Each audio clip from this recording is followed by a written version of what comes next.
Hey, welcome everyone to my chess stream here on Twitch and lichess. I'm International Master Willam Paschall. We'll be playing some Blitz and Classical, as well as analyzing games for the subscribers in the stream today. If you guys have an interesting game, either your own or maybe some kind of master or grandmaster game that you found interesting, you can submit it to me here, and the doctor is in. Otherwise known as the chess doctor. No, not a chess doctor, but I'm close. All right, we'll accept challenges from subscribers and other friends. If we don't have enough subscribers, Move 11, good to see you. Anything to analyze, man?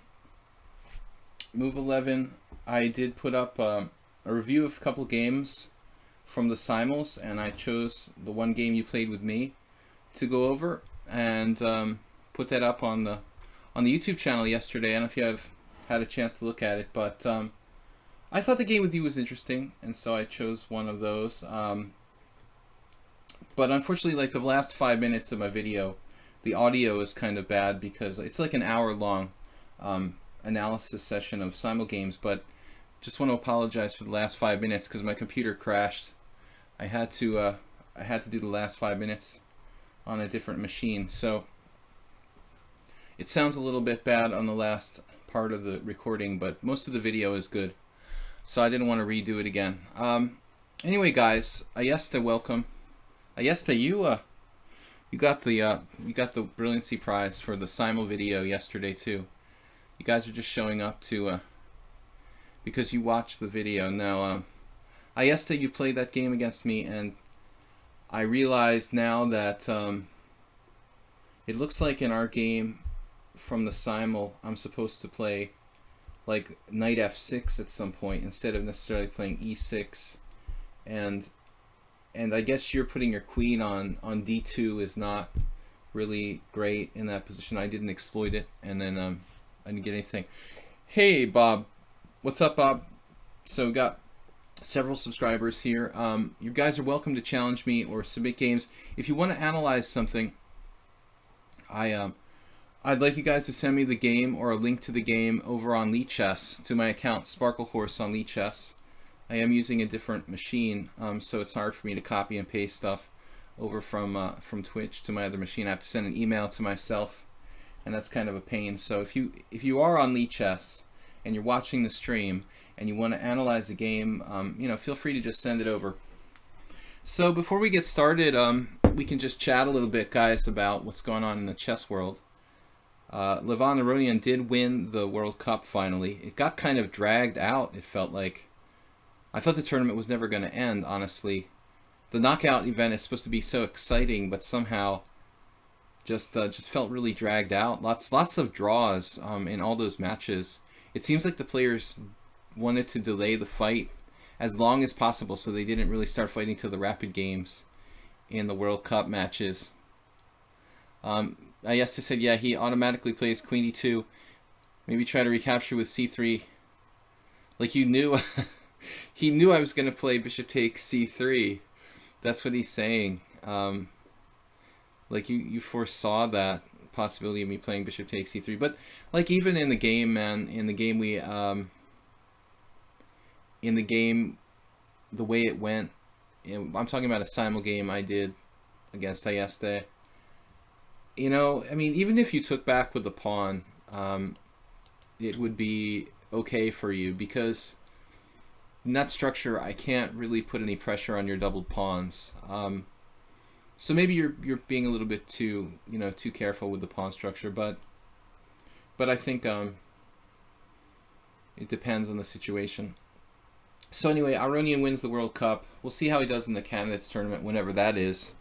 Not a good track record in that event but I mean, honestly, if you think about it, like the World Candidate Challenger, World Championship Challenger is determined by the winning of a tournament.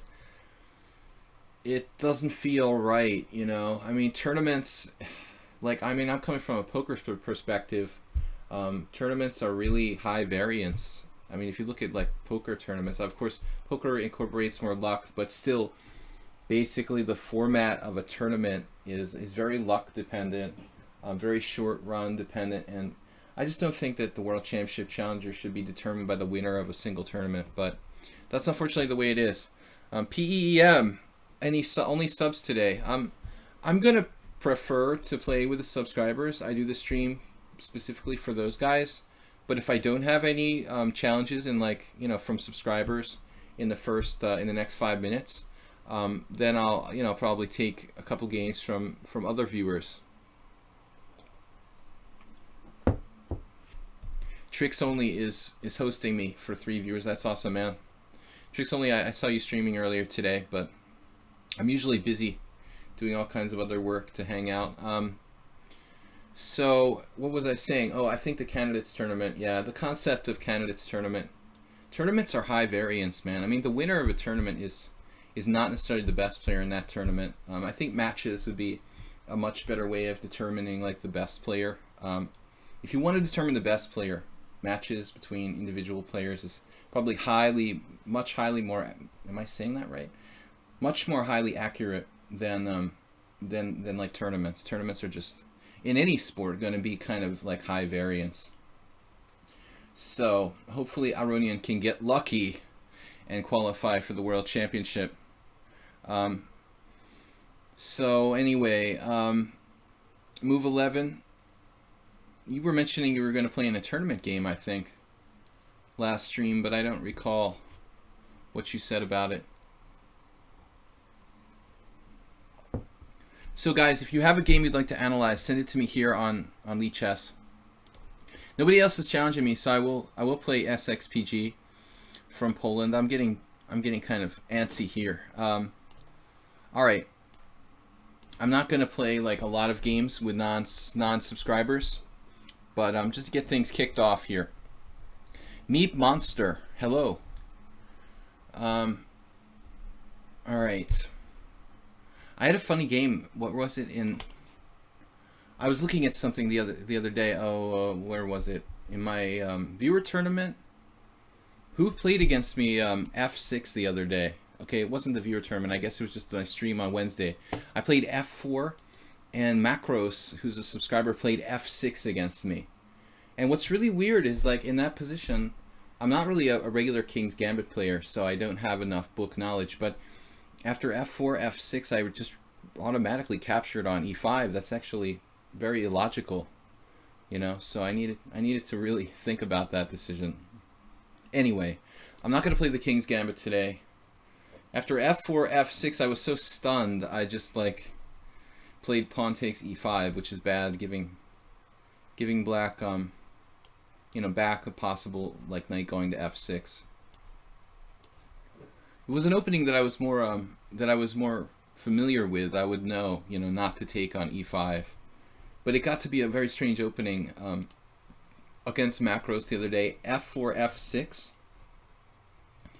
and it was like pawn takes pawn, and knight C6, D4, and somewhere lichess or something said the Zilberman's Gambit. There was this, I don't even know if he's still around, but there was this really strange guy, kind of strange guy, Lev Zilberman's, this bizarre player from New York City who used to play like the Blackmar Deemer every single game. He was like really eccentric. Anyway, he may have some strange gambit with F6 named after him in the King's Gambit. Anyway, knight F6 here. We're playing castles. Not too many here. Not many people here. Bob, you just arrived. It's still pretty early. But there's a couple things going on tonight. I mean, I think there's a classical tournament, and King Crusher is streaming as well. So, but generally my streams kind of pick up slowly. Like, I don't have like 100 people flock to the stream. Bob, we've only been streaming for like 9 minutes, and I've got 14 viewers right now. It usually builds kind of gradually, 14, then like 20, then 30, and then I get up to like, if we're lucky, we'll get up to like 70 or 80, but since it's a subscriber stream and people see that in the title, I think there's a good chance that we'll have a little bit less than normal, which is fine, because I prefer this to be a kind of personal stream. Real Elden Music subscribe. All right, man. Well, he's been around here, hanging out with us for a while. So, um, very much, very much thankful for that subscription. Real Elden Music. I don't know if Twitch is still doing. Do you guys know if they're still doing the half price deal? Because a few days ago they were still having half price subscriptions, like a promotion for half price subscriptions. So, someone maybe knows if that's still the case, because I didn't check my messages recently from Twitch. Now I can have to allow the Marshall, which I do occasionally do. I don't know the theory that deeply as I should. So it is half price. Okay, cool. Yeah, if you guys want to try to subscribe, it's half price right now. So that's a definite, good deal. And you can support me fully for 1 month. As far as Twitch is concerned. You're not paying all my bills, but it does help a little bit, and I really appreciate you guys. So rook takes e5, mainline Marshall. There was this guy from Peru. What was his name? Jorge, and he would play FIDE Master from Peru. He used to play knight f6 against me. That's some old school move. Now this is another rare line, bishop b7. Now I'm really not sure what I'm supposed to do against bishop b7.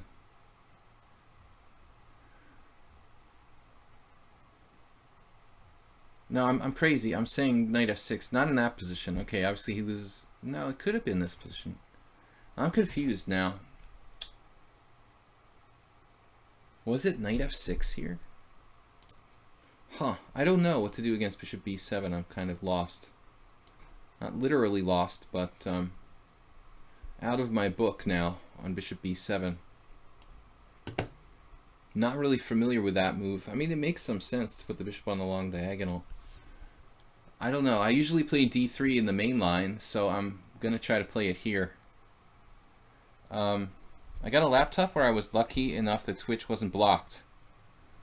It won't let me sign into YouTube, but I'll subscribe when I'm not in school. Okay.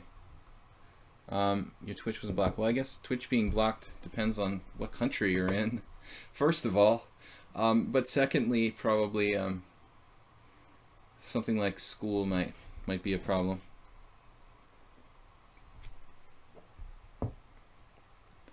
I don't know, like if I'm supposed to play d3 or d4 against bishop b7, it's not really a standard move. But I'm trying to think what Jorge was playing against me after c6, d3. No, it had to be like immediately. I think like Marshall or someone played knight f6. But I can't remember now. It's so long ago since I played those games with Jorge. Barrocal. I don't even know if he's still alive. Peruvian FIDE Master. How do you subscribe on Twitch? I can't sign in. Well, it is a problem. If you can't sign in, it's not likely you're going to be able to subscribe. But wait until next time. It's no problem. SXPG. I don't think he's high. He's typing pretty well. That's a good like 10-word sentence with no misspellings. I don't think that indicates drug use of any kind. Casey Jones. Looks pretty sober. It looks like pretty sober typing to me. Okay, bishop b7. What's up, man? What's this bishop b7 business? And what's wrong with it? Why don't anybody else play bishop? Well, I mean, obviously the bishop on c8 supports like a knight going to g4 sometimes.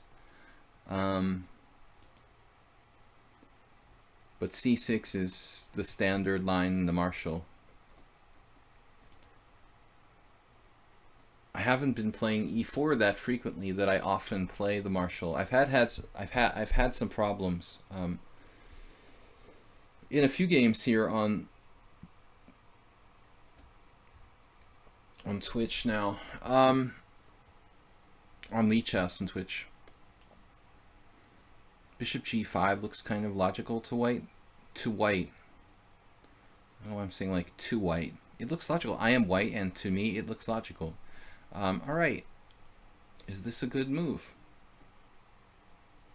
Is it not? It develops a piece outside the pawn chain. Good to know, Bob. Now we understand. Just kidding, man. Here I have rook f5. That looks like a kind of move that asks for trouble. But it's also kind of forcing. You know, it would threaten bishop takes f6. Kind of tempting to play it, but then he could go back with bishop e7.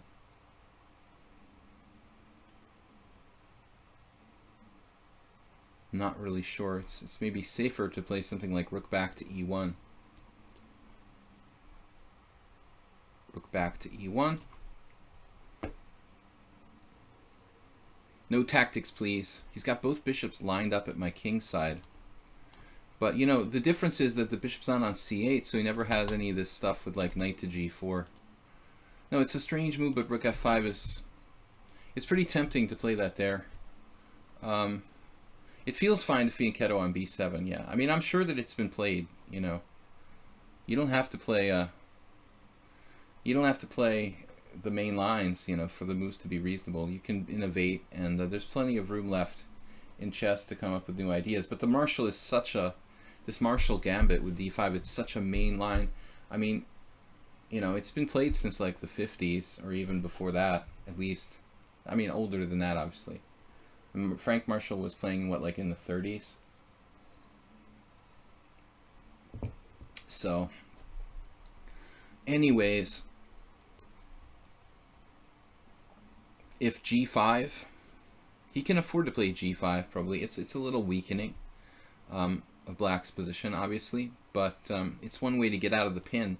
It's a very conclusive way of getting out of that pin. I want to get the rest of my development completed with like knight d2 and knight f1, and I have no idea if I was better off just playing d4. I mean, it's entirely possible that after bishop b7, I mean, simply d4 is a more natural and better move for me, not to have to worry about this pawn on d3 being weak. Anyway, we've got two challenges from Ayeste and Nefedov. Ayeste is a subscriber now, and Nefedov, I don't know if you're...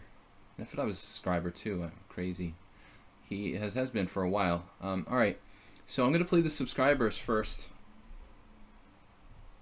We just we're holding your place here. So I'd like to get my queen to g6 somehow, but difficult to see how that's going to happen. It would be good to have d4 and queen d3 maybe. Okay, rook e8, rook takes e8. Would drive one of his pieces back. But the problem is I can't play knight d2, and I can't really develop my pieces. Maybe knight a3, knight c2 is not so stupid to bounce this knight around back into the game. It's going to take a while, but I can't really afford to lose my pawn on d3. So this might not be a silly idea. I think SXPG does have some compensation after something like c5. He just has, you know, me in a situation where my pawn on d3 is backward. So my gut instinct is that when I go back over this opening, we're going to see that my move d3 is probably not really necessary in this variation. It's better when like bishop's coming to f5 and I'm fighting for some control of white squares like the e4 square, but it doesn't seem very relevant here. I guess it was sort of trying to copy my other line. You don't have money. I don't have money to pay for the subscription. Maybe he is on drugs. It's alright. Just watch and enjoy the stream. Queen d6. Yeah, so I was talking about knight a3. Now to play d4 costs me a move. Unfortunately. Knight d2 drops a pawn. I guess I can play bishop c2 if I have to, but that's really why I started to want to put my knight now. There's this move. Ooh. Queen c6 could hurt. We're going to have to be very, very wary about that possibility. Huh. Maybe I sack a pawn back here. Knight d2, queen takes d3, and then something like knight f3. All right, I don't like knight a3. I mean, rook d8, and then what? Like d4, queen c6, and black has a raging initiative.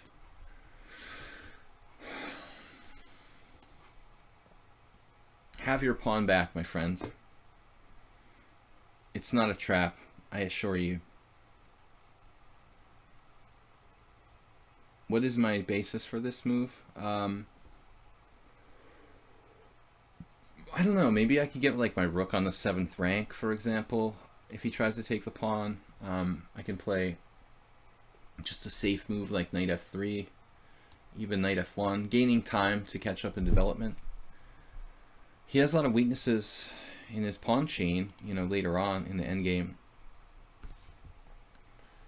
Looks like he's going to lose on time. So rook e1. Yeah, it's a funny troll. I'm gonna subscribe. I'm gonna subscribe. Oh no, I have no money. Psych. It doesn't matter to me. Rook on a to e8. Knight e4. Knight takes e4. Pawn takes e4. Queen takes queen. Rook takes queen. Even here, we probably have like a slight advantage because he has so many weaknesses in this position. My pawns are more compact, and I'm actually getting a rook on the 7th rank. Maybe I'm just winning, actually. As strange as it might seem.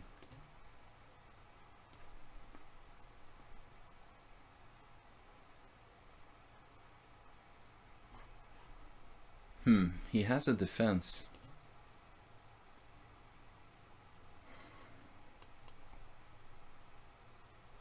It's going to be a little bit tricky.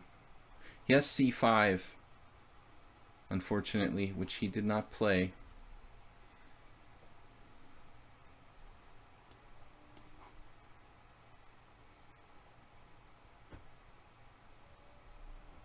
c5 threatening maybe c4. Might have been a better move than c6. Now I think I can win a pawn.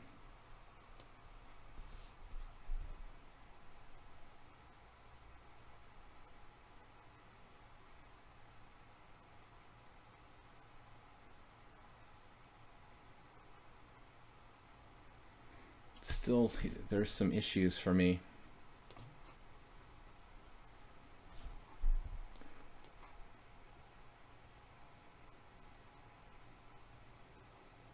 Problem is if I take on c5, he has some counterplay. Then I have rook h5. Rook d8. I was actually concerned about rook d8, but I could play rook h5 there.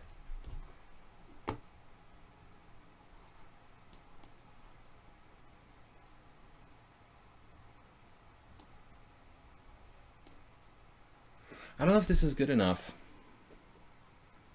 Well, yeah, that's 2 pawns.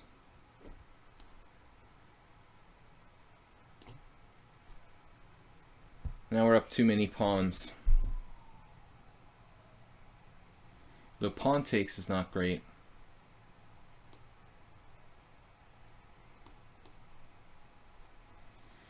I guess this is a win.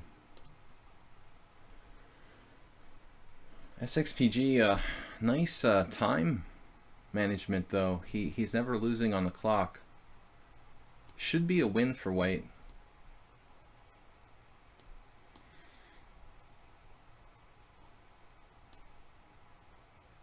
Maybe it's not so easy.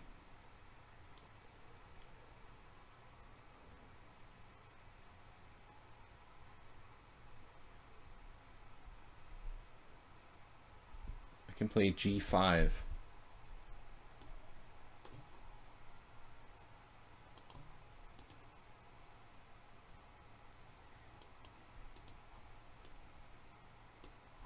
That's making progress.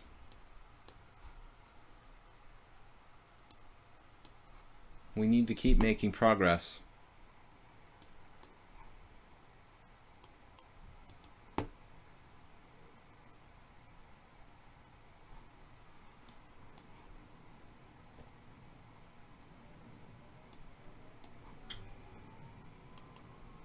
Threatening a g6 is very strong.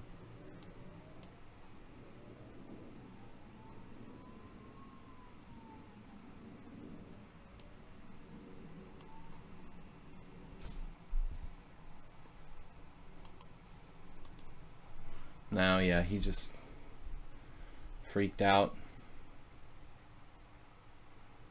I mean, I'm not sure it's that easy to win in that position. That technical ending with the doubled pawns. World Loser, what's up? I am Shiny Unicorn. All right. Yeah, I don't really think it's a reference to bronies, but if you watch on a regular basis, you might figure it out. All right. This was an interesting ending. The end there, I don't know if it's... I think it's a win. My intuition is that it's a win. But it's kind of a weird technical ending. 1, 2, 3, 4, 5, 6, 7 piece ending. They don't have that in the lichess table base, endgame table base. It should be a win, though. Question, can he prevent me from creating 2 connected passed pawns? I don't really think so. So guys, it's a subscriber stream, and I'd like to take the games from the subscribers and analyze some of those. So we'll also play games against subscribers here. I just started off here with a game against SXPG. World Loser, welcome to the stream, man. Another subscriber and moderator. So let's take a look there. Before we start a game analysis, I want to see what I did here. This is the Marshall Gambit. And yeah, I was thinking of, what was I thinking of here? I don't remember what I was thinking of. Something like knight f6 in this position. Yeah, this is a rare line. This Peruvian guy played against me. It's playable though. I mean, the knight, you know, coming to g4. I think an expert with white would probably, you know the line really well. But with modern computers, it's possible to come up with some new ideas that maybe other players had overlooked. Similar idea, bishop b7 here. This is actually a variation, and yeah, it looks like everyone plays d4. That's what I thought. As soon as I played d3, I was like, you know what? d3 doesn't really make sense here. There's a couple games, 3 games with d3. Queen f3 is a strange move for me. 20 games with that move, but d4 is definitely best. So, some real heavy hitters. Anand playing white against Nigel Short. Jababa winning against Reenstern. Okay, not too many players. Hracek and Nigel Short, you know, like second tier players. Anyway, all right, let's take a look at this game analysis. Somebody sent me move 11. If you guys are subscribers and you want to analyze a game, oh, this is a game that move 11 wanted to analyze. This was a game I think you sent me to analyze here. Fiegler against Udasin from the World Open. So a player that move 11 could actually play in a real tournament game. Nimzo Indian. Yeah, I knew that Fiegler played this E3 classical Rubinstein system. Right, so we're looking at C5 and now C takes D. I really like B6 here, move 11. I played both sides of that line. I found, you know, feeling like B6 is Black's most tense and dynamic continuation. I would look at B6, but no doubt, like, an experienced player knows what to play against that. This is another game. Move 11. I hope you intended for me to analyze this here. This wasn't something that was like private. Anyway, this is like the old main line. I had this game against Lembit Ol that I lost in 15 moves, where I was convinced that he had some kind of strange aura about him. So I lost this position against Ol after C5. This position, what did Ol play? I was white. Maybe queen d7? No, I've been through this already once on the stream, trying to remember what the heck was the move order in my game with Willam Paschall. And I still can't remember. It had to be this position. I guess he castled? Could it be castles? I don't know. A3? No, it wasn't this line. Something to do with bishop a5, and somehow Oll's bishop came back to d8. But I don't understand how that... Again, I don't remember how that happened. So let's see this game. Right. Knight takes d2, queen takes d2. Now, oh, this is a famous game. Yudasin had against... Maybe it wasn't Yudasin. No, I'm thinking of another game. B6, I thought. Around here somewhere. Maybe b6. A3, bishop takes c3, knight takes c3, b takes c5, d takes c5. This is an old line. Look, Kasparov versus Tal. But it seems like white is just better here. White has a lot of development. Sonic, what's up, man? We're just analyzing a game that one of my subscribers sent me as preparation for a tournament game. I can't remember my own game that I lost with white. What the heck was it? Castle or knight e4? I was following some Ivan Sokolov game with white, but that doesn't look right. I don't know. I'll never remember anyway. All right. So your analysis, like this game against Yudasin, where Figler is white, knight takes d2, queen takes d2, queen d7. Yeah, I mean this is the idea. Bishop a5. Maybe this is my game with. Oh no. Knight g1. You know, I'm thinking that this was possibly my game with Willam Paschall. I'm not really 100% sure. I think that Sokolov had analyzed this move knight g1 in Informator, and I analyzed it on the way to the tournament, and then I played it. Was it this position though? I don't remember. I mean, I pushed the bishop back, and the bishop went back to d8. And then later it came back out and got me. F4 maybe. First. Anatoly Weiser. Knight g1.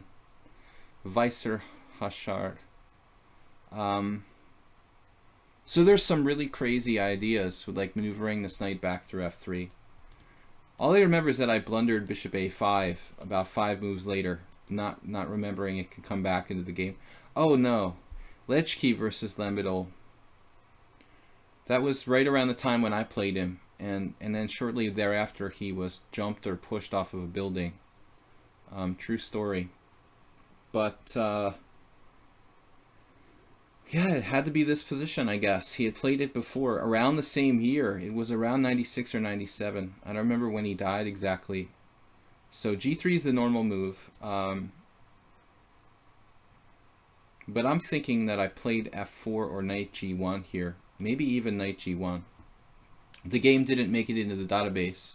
I probably ripped it up and threw it in the trash somewhere. But anyway. Alright. We're looking at your game. So queen d7, oddly enough, that's Oll's variation. Now, okay, let's see. Bishop a5, g3. g3 is standard, I think. The main point was that Ivan Sokolov was trying to find some improvement with like knight to g1.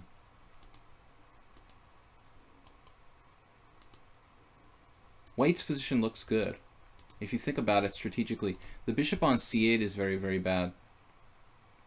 So there's two games, Lechki versus Willam Paschall, and right after he was jumped or pushed, and Ilya Figler against Yudasin.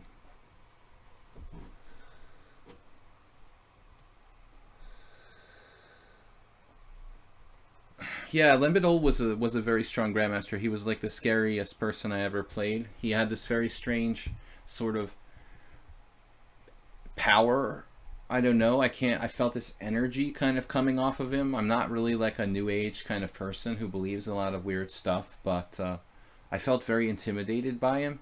And then like a month later, he was jumped or pushed off of a building.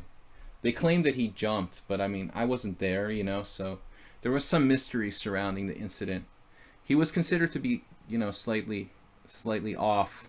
He had done some weird things before. So definitely the scariest opponent I felt like over the board I had played, although not the highest rated. He was like 2620 in 1996. Same variation. Thanks for bringing that to the table there, move 11. I think this is good for white though. I just remember, I don't know about playing b5 here though. Should you give him like knight a5 into c4? I'm not sure. The computer likes it. So Yudazin played knight a5 and Ol played knight e7 here. This looks like a good variation for white though. I have to agree. I think it's a good idea to play this for white. For you, I would avoid it. Move 11. Like, I don't really think this is it's risky. Kind of strategically risky. Personally, it's very complicated, but positionally it looks a little dubious. I mean, the Ol is really trying to do something risky there. I like b6. I mean, this is really my preferred variation. Okay, let's go on and play some challengers who are subscribers. Ayeste, World Loser, you guys are subscribers. Who else are subscribers here? If any of the other subscribers want to play, feel free to jump in the list. I usually do like open challenges against everybody, but this is my subscriber stream, so I'm really focusing on playing those guys, and I can only play like 7 or 8 games, so in 2.5 hours, and with the other game analysis. So I really want to stick to the subscribers. E4, okay. Yesterday I played the modern defense against you the other day, but that's not really not my normal weapon. Sonic, I'm really, as I said, just focusing on mostly playing subscribers here. But come along, tomorrow morning. I play Monday, Wednesday, Friday mornings, 10 a.m. European time. Also, I do host a tournament on Tuesday nights on lichess, 7 p.m. You're welcome to play in that. But today is for the subscribers. So, I guess the exchange variation. All right, let's try something different. I've always played like knight c6, knight f6, but I'm going to play queen c7. This is actually the most recommended move for black statistically. Knight a5, knight takes d5, really?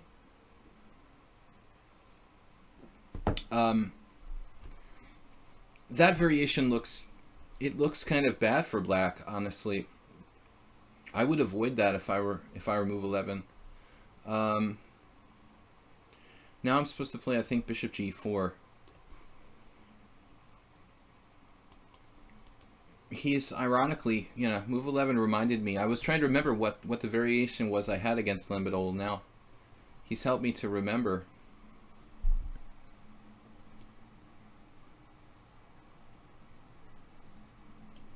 Apparently Ayesta knows this line.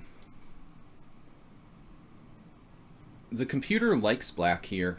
A lot of people are really paranoid about having an isolated pawn, but in general, I think that they're very important to understanding the game of chess. Playing structures like this with an isolated pawn can often be beneficial. It secures key squares in the center. I think that most chess players are just paranoid. Oh, isolated pawn is bad. It often can be an advantage in many circumstances. What if I did already play a non-subscriber, but I might play one. There's a chance I might play one or two others. It depends on the situation. I can't really guarantee at this point. I'm doing different stuff, playing subscribers, game analysis. So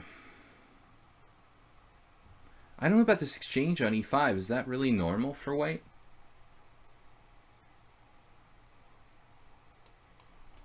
Seems kind of weird. This is the first time that I've ever played this variation, though. I'm just going to tell you guys straight up.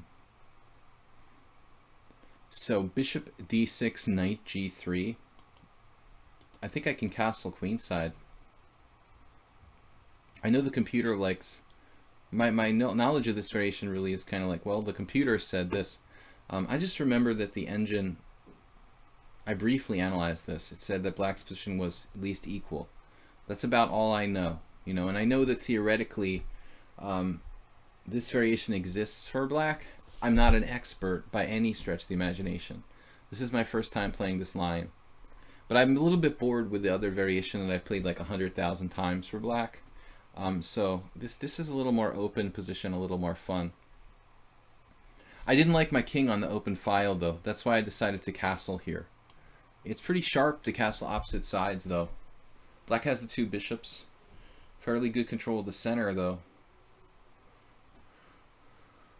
Anyway, guys, I can't really do a very deep game analysis like that game against Udastin, the game between Udastin and Ilya Fiegler, which Move 11 suggested.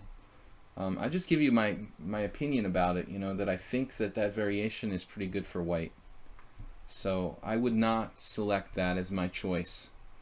The fact that I lost to Lambedol had nothing to do with the opening. I played Ivan Sokolov's suggestion of like an early knight g1, and I tried to be really aggressive. It was sort of an insane thing to do against such a strong player, you know, to play this eccentric maneuver, knight g1. I know that position already because John Fedorovich, my friend, plays that line for white, and he said, oh yeah, just g3, you know, it's totally normal. But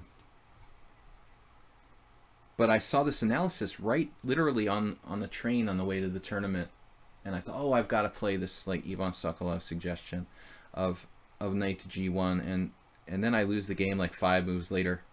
It was one of the most kind of embarrassing one of the most embarrassing games ever, because it was like played on the stage, and I lost in like half an hour or something. I just kind of tried to slink out of the room before anyone noticed that I lost. And then I went to my friend Alexander Ivanov, and I said, you know, looking for sympathy, I said, Alex, did you see what I did? You know, you say to somebody this when you're feeling like sorry for yourself and you want someone to say, oh, don't worry about it, you know. And Ivanov was like, yes, Bill, I saw bishop a5. Everyone in the room saw bishop a5 except for you. And that's his answer. He was like just crushing my emotional state, you know, like I just feel awful about this game that I just lost. And I want somebody to say, like, come on, man, don't worry about it. It wasn't that bad. It happens to everyone. And Ivanov was like, yes, Bill, everybody saw bishop a5 except for you. And it was just like, oh man, thanks. I really needed that right now. Anyways, we're getting kind of an initiative here with threats against the white king and the two bishops. My king is relatively safe. I almost have queen takes f4 in this position, but I don't think I can sack my queen just straight up here.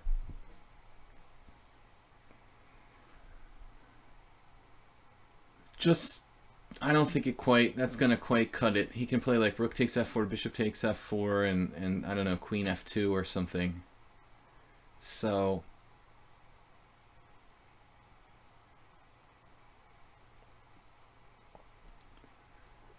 where to go though? I think we can open this position pretty fast with g5. Maybe queen h5 and g5. He doesn't really have any fast counterplay. Queen, trying to play queen a6. I have bishop takes f4 there, which might be a serious threat. Looks Looks slow for white. Knight a3. Queen e3 from World Loser. Yeah, it's a natural move. I think any endgame is catastrophic for white, so he probably has to avoid. I mean, this is pretty catastrophic too. He has to avoid trading queens if he can there. I don't know though. This looks terminal. Terminal. c5.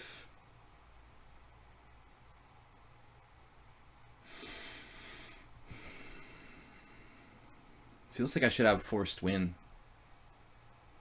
He has this trick knight b5 though. If I play c5, knight b5. And time is running out. So that's good to know. Although c5, knight b5, bishop b8, your turn. I feel like I should be winning. Too many weaknesses in the white position. There's also this move. If he moves his knight, there's like bishop c6. And his king is getting like torn asunder. Wow, bishop here?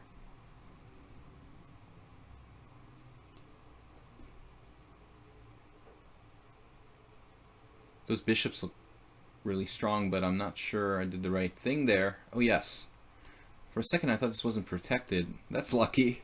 I didn't even see my pawn is protected on d5. Yeah, that's what I did. But there were a lot of options there. He does have a check on a6. Probably not devastating in and of itself. So we can take this.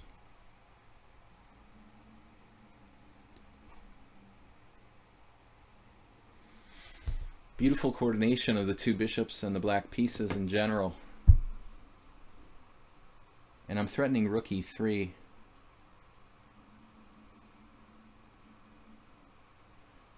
He has, oh man, did I allow a perpetual check? Oh no. Okay, there is a check. There's a couple checks. A lot of checks. We're gonna have to make a wild dash for it. I have to run to the king side. Oh my god. This was a really optimistic. Although I don't know what I was supposed to do, actually. I'm hoping I can make a mad dash to the king side. Check. King d7.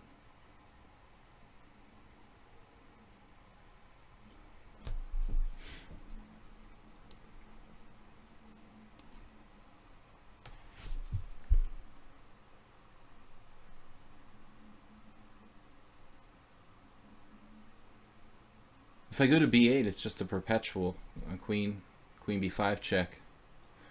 I'm still not fully focused here. Unfortunately, this move allows bishop c7 when I didn't see a move for him.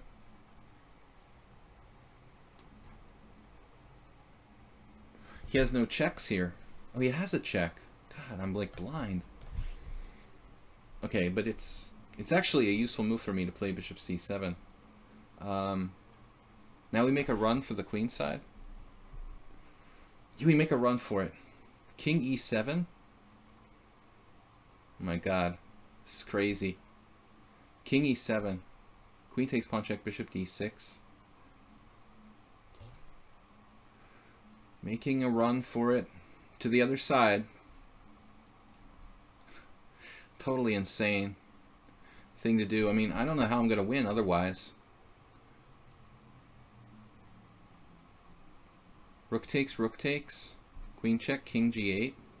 Then I'm pinned. This has got to be a joke. I have to take. I have rook e7, the miracle. Oh my god. I have this move. If queen takes c5, rook e7, and black is winning. Oh, that's fortunate. So he has a secret mate. Okay, that move simply doesn't do anything.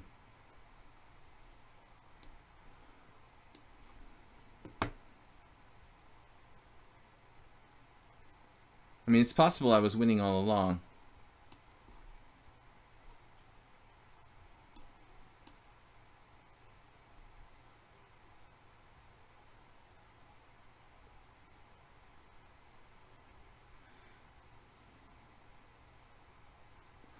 Where's my next move? Where's my next move? He resigned. Why resign now? I'm about to lose on time. I don't even see the forced win. Do you see a forced win? I feel like it's there. Mate in 3. Queen h3 check, king h1, bishop takes h2. Oh, that is weird. Check it out. Queen h3 here. I did not see this. Such an unusual theme. Really unusual theme. And then I've got this mate here. I did not see it, Ayeste, so you should not resign there. And I didn't have much time left.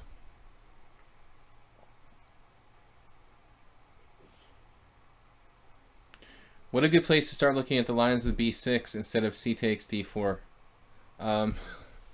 What's a good place to start looking at the lines with b6 instead of c takes d4? A good place.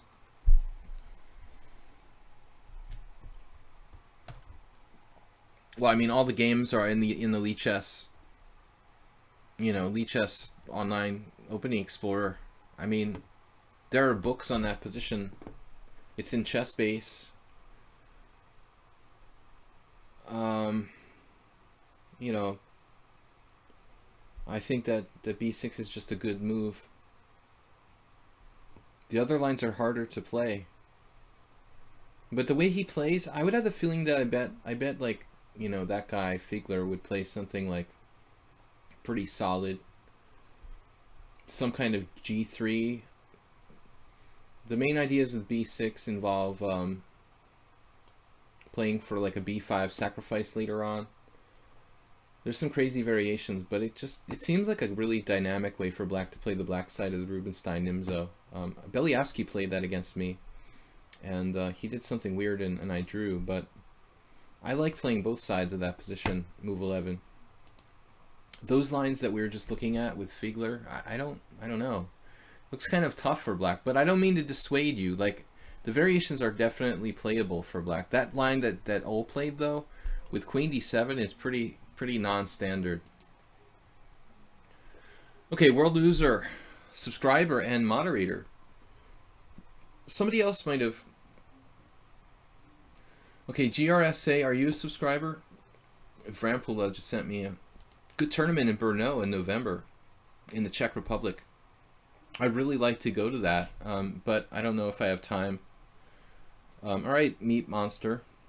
So, Czech Republic has a lot of good tournaments, and let me open this game here. There was a tournament in November in Brno, Czech Republic's second largest city, apparently. I wish I could play, but I just don't know if I have time. Anyway, world loser. All right, I know you played the Sicilian. I've been studying Pulugievsky's analysis from like the 70s today, man. So you're in deep trouble. I'm like 40 years out of date. I just saw like an exact game I had on the stream the other day with this variation was all analyzed in Pulugievsky's analysis from like 30, actually like 40 years ago. But knight on bd7. I wonder if I should even move my knight from c4 here. Seems kind of weird to do that now. I mean, you're not even going to hit it with anything. I'm just going to castle kingside. Delay this. Queen e2 is interesting. But it's not really the most aggressive square for the queen. I think bringing the queen out here. If we want to... Yeah, we want to play safely. Queen f3, I guess. This is definitely unbeknownst to me as far as theory goes.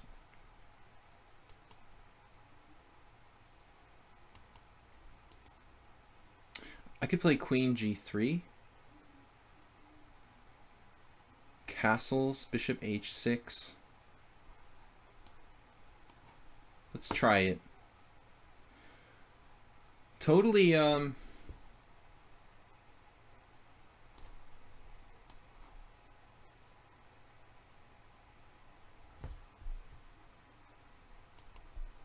creative variation, similar to some of the main lines, but not quite the same. With my bishop on a2, it's a little different than some other variations.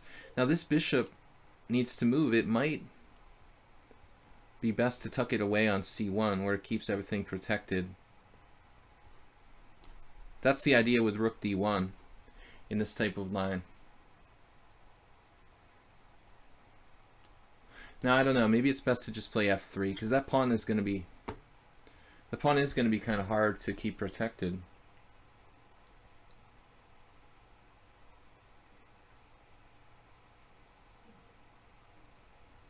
It's amazing how fast World Loser is.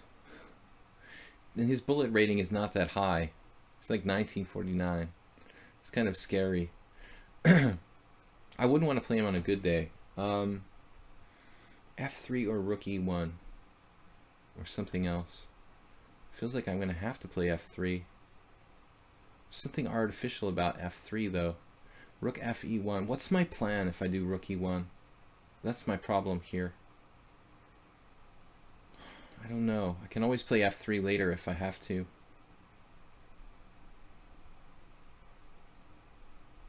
Of course, b5. I mean, it looks like I'm going to have to play f3. There is bishop g5, maybe.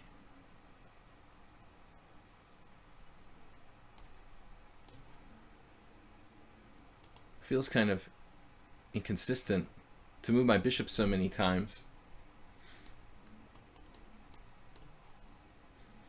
But I have seen some similar lines.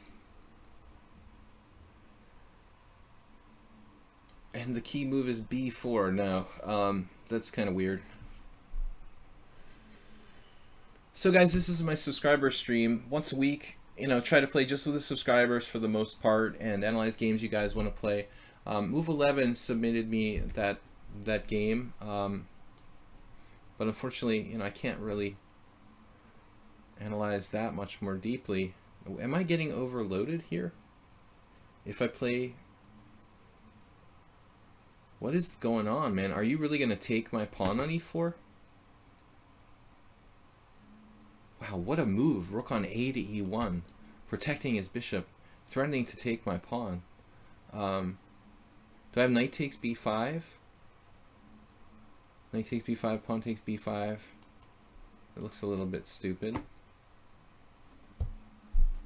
Guess I just have to play f3, but that destroys my whole plan. Man, let's see, rook e3, knight takes.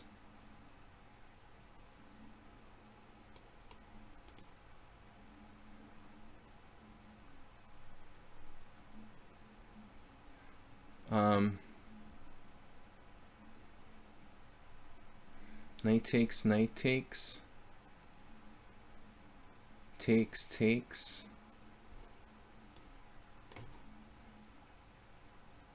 He's only 3 minutes ahead of me on the clock.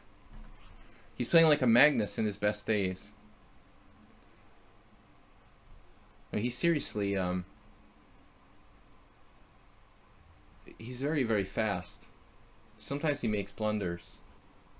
But he plays fast no matter what.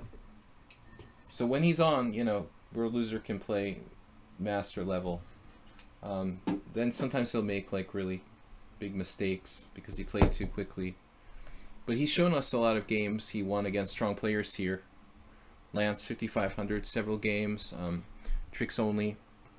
He has submitted some strong wins against masters from lichess, just for our analysis. And I've lost some good games to World Loser.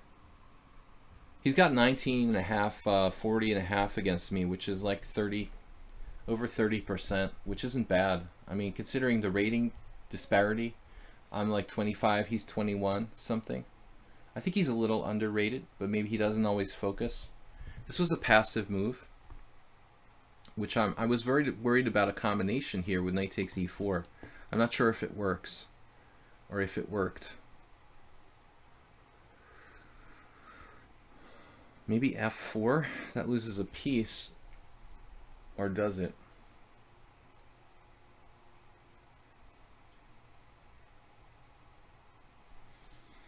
I guess we'll just exchange one set of pieces. I could sack a piece for like 3 pawns in some circumstances. Alright, well, we'll play the ending. Is it worth it? Knight takes b5. I can't do it as long as e4 is hanging. Now it's actually a threat to play an ending with 3 pawns for a piece. Take, take, take. It looks like he has knight a4 at the end, though. Maybe that's not a big deal. But I think it's probably a mistake for me to do that, actually. I should just challenge his knight. Maybe here. Not a good idea to go into complications when you have like a 3-to-1 time disadvantage. Probably. Not a really good practical idea. Now I'm threatening this. I'm threatening, you know, maybe e5 sometimes.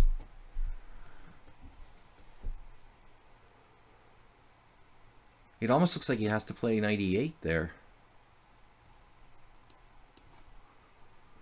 But I guess not. Apparently not.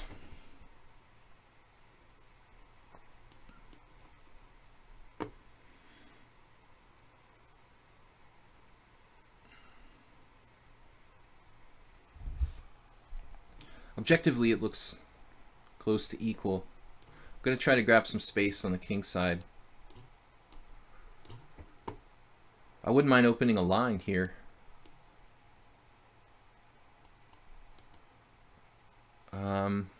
He went to h5. I don't know. You know, if it's better to go to e8, it's a little bit more...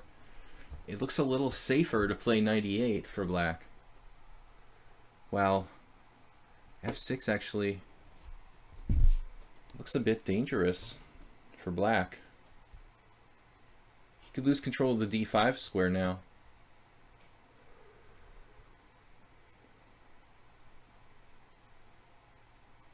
Man. Guess we go to the open file.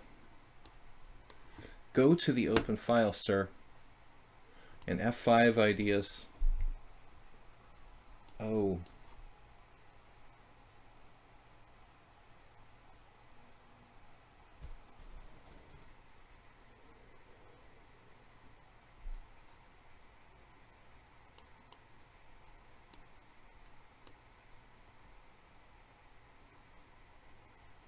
Pretty much like paralyzed.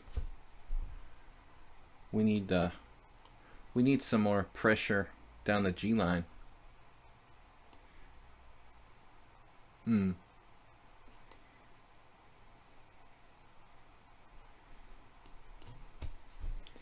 this wasn't the best. I think I released the tension here too early. Though I have knight d5. Feels like he's paralyzed. It's not so simple. I feel like I let him survive. We have an advantage, but I really, really let it slip. I probably had a forced win.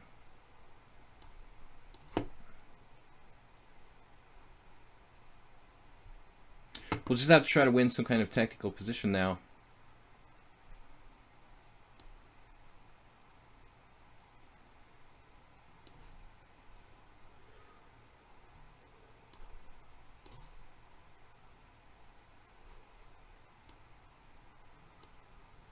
Oh man, I'm better.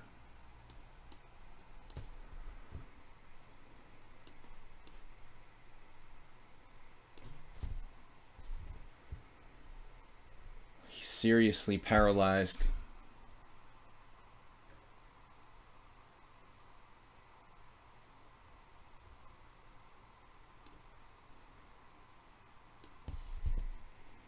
Still got counterplay.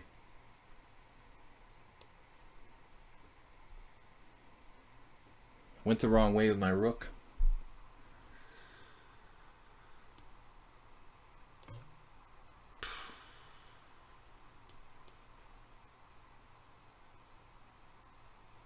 Now I'm not even winning anymore. Probably close to losing. Wow.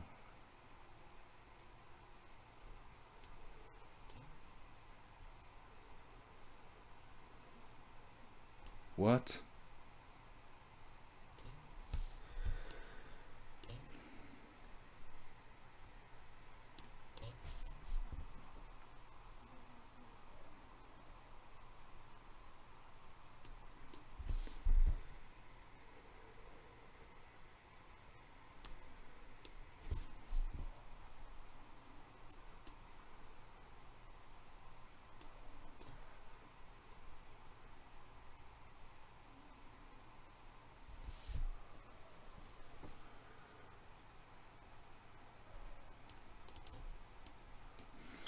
Amazing play by World Loser. In-game technique. Excellent.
Wow, amazing endgame technique. Check him out.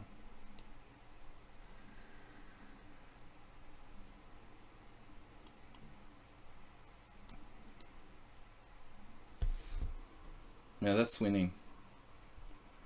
Wow, man, amazing game. Awesome play. I mean, the endgame technique, he just played like a GM in this endgame. I think it's just winning all the way. Just played like a GM, almost instant moves. Just incredible. A4, only move. B takes A4, rook takes A4. I played H6, rook A7, best move. King B3, rook B7, best move. Rook H1, King G6, only move. Rook E1. And now, I don't know. I mean, it's like I'm lost here. I thought I was holding this. Unknown. The table base doesn't work. I thought this is a draw. This was my blunder here. I have to play rook E6 apparently in this position to draw with white. Yeah, that was an amazing ending by black. Superb technique and ultra fast. He played the whole game with like 2 minutes less than me. That's pretty impressive, dude. All right, so we're gonna go back to Aldisto challenged me to chess 960. Aldisto is Aldisto a subscriber? No, I forgot. Aldisto is a subscriber too. Yeah. I should write a list and put it up on the wall, guys, so I don't forget you, but I'm getting old and my memory is like really getting weak. After that game, I'm in like a total confusion. Well, you see the advantage that he gets by putting me in time pressure in the early part of the game is that I fail to draw, you know, an endgame that I would draw if I had enough time. But with seconds left, I mean, it's hard to play perfect moves. I'm gonna make a couple of inaccuracies. But the whole game by World Loser was like terrific play. It's such a long epic game to watch. Yeah. He played like a master. You know, there's no question that World Loser played that whole game like a master. I mean, there's not even a shadow of a doubt. You know, I want to make myself look better, but no, honestly, that was a quality game by Black. I don't feel bad. You know, I'm not happy to lose, but I don't feel bad about losing. Ending should be a draw, though. You know, it should be. But I have to have perfect technique. Anyways, all right. This is Chess 960. I don't mind playing like a couple of Chess 960 games if you guys want. It was a really long game. It's been a while since World Loser beat me. It was a good game, though. An interesting opening, interesting end game. I can't believe that rook ending is lost, though. I mean, I made some hesitations at some points in that game, basically, where I probably lost a tempo or two. I'm not sure, like, even h6 was a good move when I played it. I thought it would draw him out of position. It did, but it didn't really benefit me that much in the end of the day. At the end of the day. Anyway, thank you for the game, Mr. Moderator. Gasparian's challenging me, but I'm trying to focus on subscribers here. This is actually a new account, or you have games. Okay, I would play you if it wasn't Thursday, but I'm playing mostly the subscribers here. Okay, it looks like a normal closed Sicilian. My queen has a lot of mobility. My bishop has potential, sort of. It is supporting the strong point on e4. Oh my god. I'm like, what? Bishop g4 check. It's okay, I've got f3 controlled by 3 different pieces. So, would be good to notice that he has a check, though. It didn't even occur to me.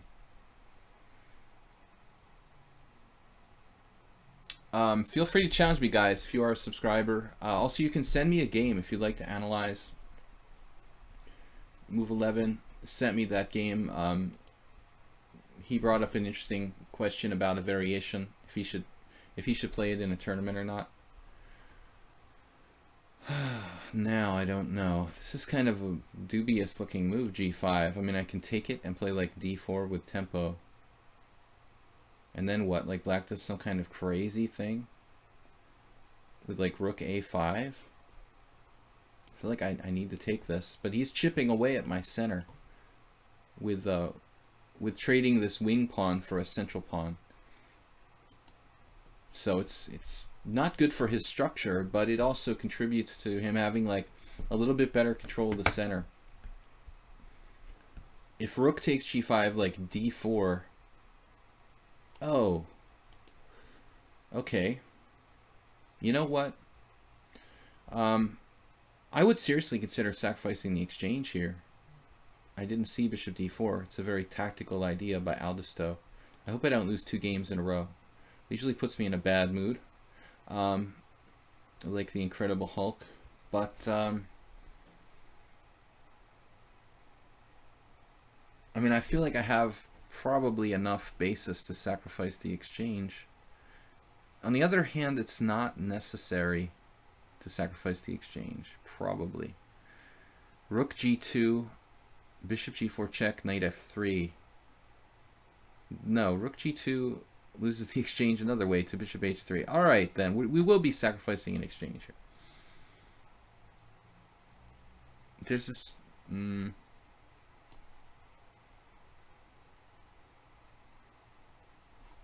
What's the best way to do this? Maybe knight f3?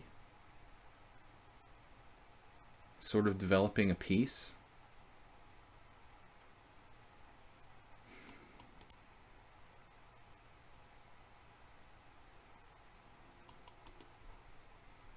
I was wondering why he played g5. I just fell for it like a sucker. Fish biting the line. Still, I should have some compensation. d3, bishop takes g1, queen takes g1. I'm not going to tell him all the moves I'm looking at.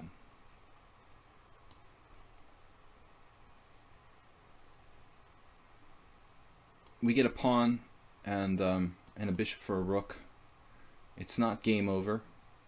It's a material advantage to Black. The minor exchange Game with tricks only, you could sacrifice the pawn to open your file for your rook to attack back pawns. You could also stop the king with a rook. The last mistake you made again, Phileas Orange Juice is referring to a rook endgame I had against tricks only yesterday, which was very similar to my game against World Loser. I lost both like rook endings that were probably draws.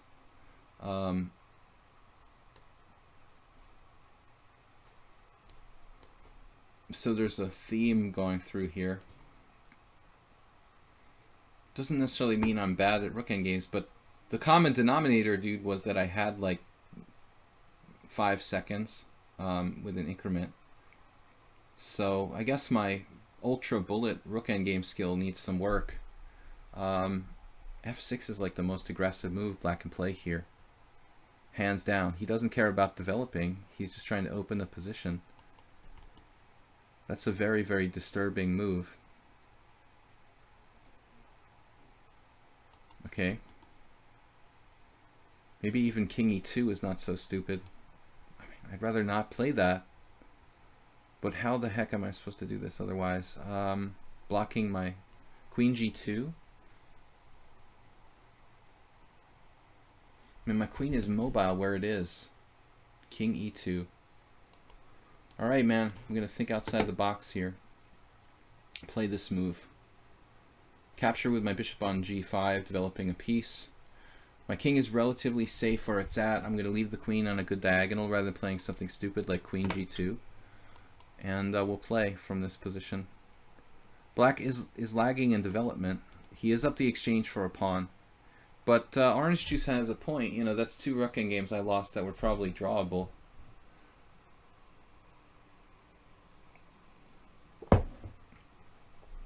So I could cut off his king, in other words. Yeah. But not permanently, you know, like, I mean, in this game,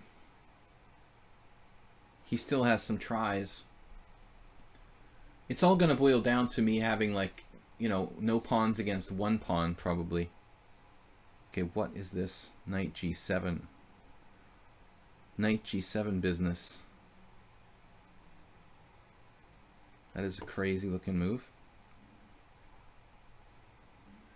Presumably he's heading for E6.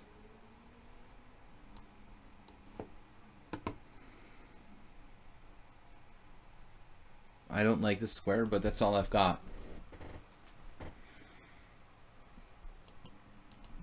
I guess I could take on F6, but he brings his queen out. Look at this. He's not taking back. He's like Knight E6. Ultra interesting. Knight D4 now. Trading pieces. I don't mind that, actually.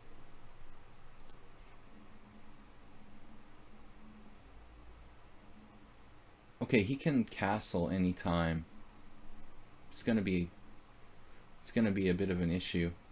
However, I have knight takes here.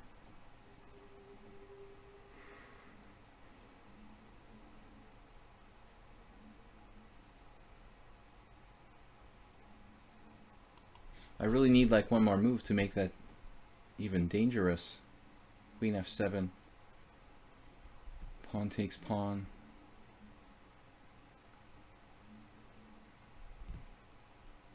I don't know. Seems more logical to develop this piece. Here at least I'm threatening something to damage his pawn structure further. With taking on F6. And maybe I would have enough for the exchange. Aldisto's rating in Chess 960 is a little bit low. I mean, it seems like his classical's 21. He's on A2 now, but I don't think that's...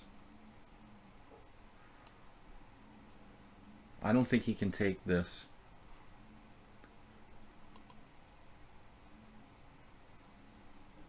It's very dangerous for his king to do that. He can try it if he wants to.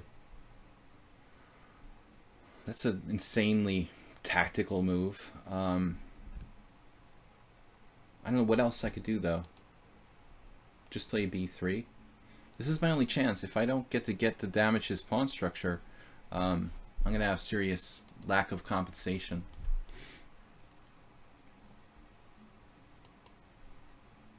Wow. Okay. Now I can save my rook.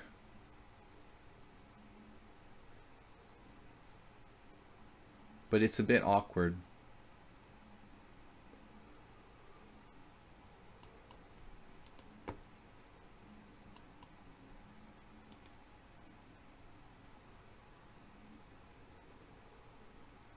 Oh, do I have bishop g5?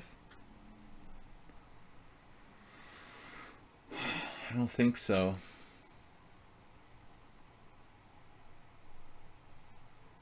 He didn't take on e7. Wow. Was that like a fear of ghosts or something? That is crazy. Now I have queen f6, queen takes b1, bishop h6, which looks a little optimistic.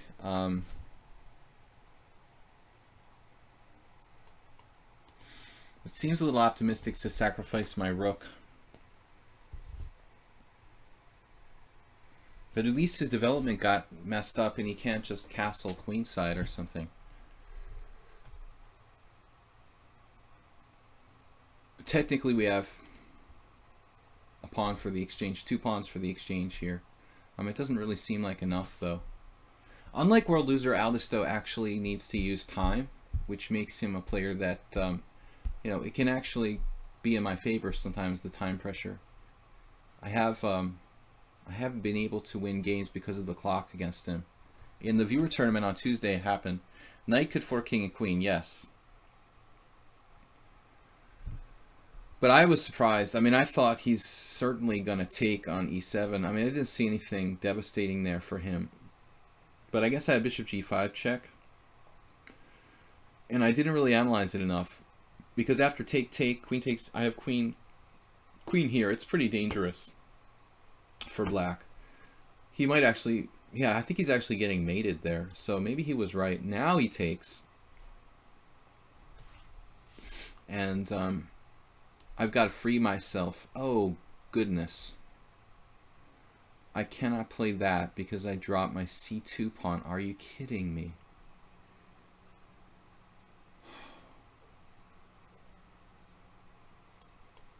Got to be kidding me. All the time I thought I had this move. Now I've got to lose another tempo. Okay, I have queen c3, hitting c7, and preparing b3.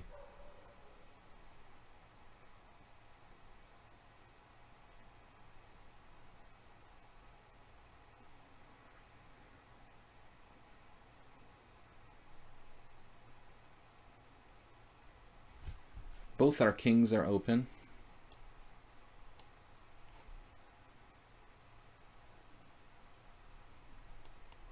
Now I have bishop a3 sometimes.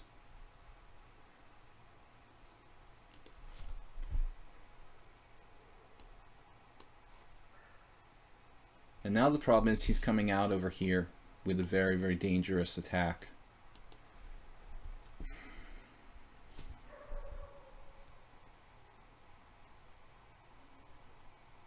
So I must play this move. I can block some threats with like bishop f4.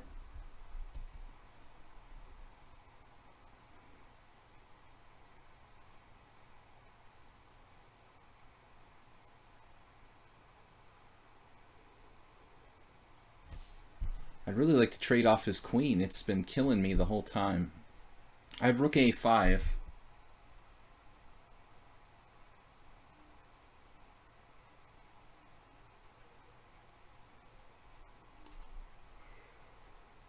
Anyway, we need to secure our position. We also have some tactical threats against d6 on the dark squares. Rook f1 next.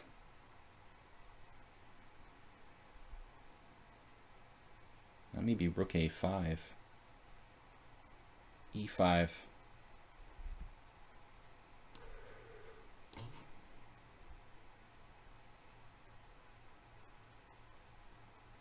He has queen h3, king f2.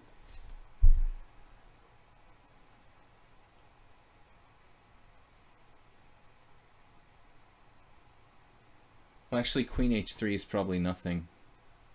He needs to be careful. Now, actually, I have threats.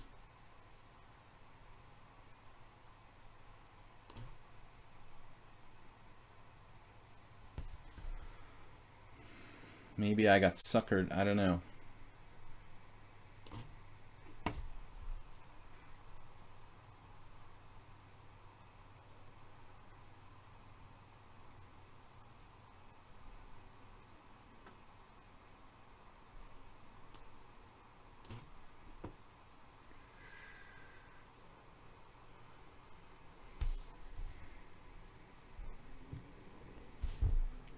It's like knight 95 there. Whoa. There's a check.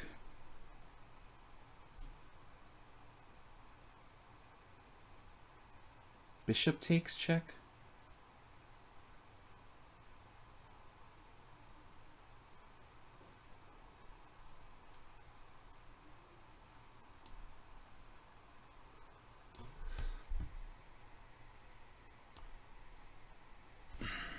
Knight f5, rook f5 check.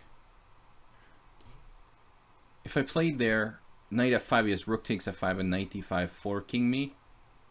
I should have played queen g7 check probably. Still good.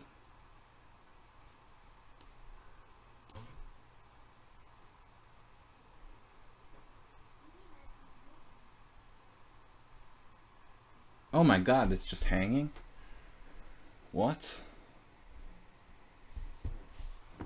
are you talking about?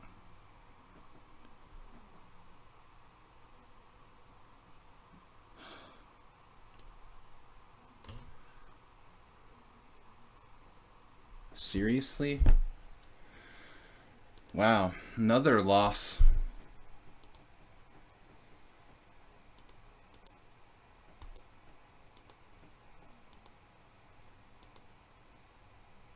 Here I just blundered. I had a winning position at this point with queen takes b7. Aldisto's beaten me quite a few times lately. Yeah, nice game, man. It got out of control, though. I mean, I was winning. I was probably losing before, and then winning. I totally forgot about f3 dropping. Man, it's a bad blunder. Just knight f5 check doesn't work. That's where I started to freak out here.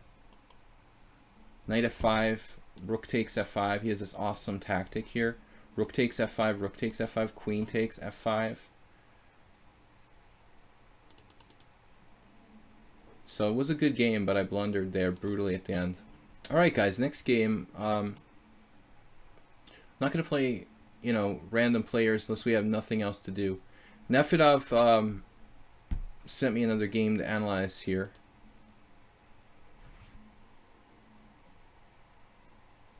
Wasabi77, welcome.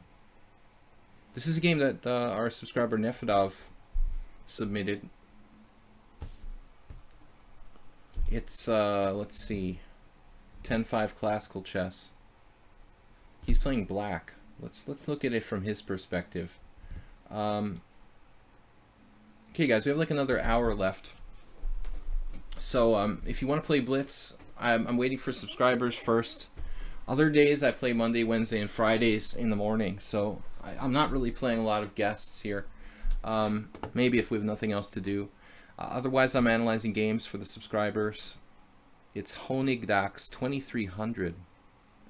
This guy's pretty serious. 24 in classical, everything 2200.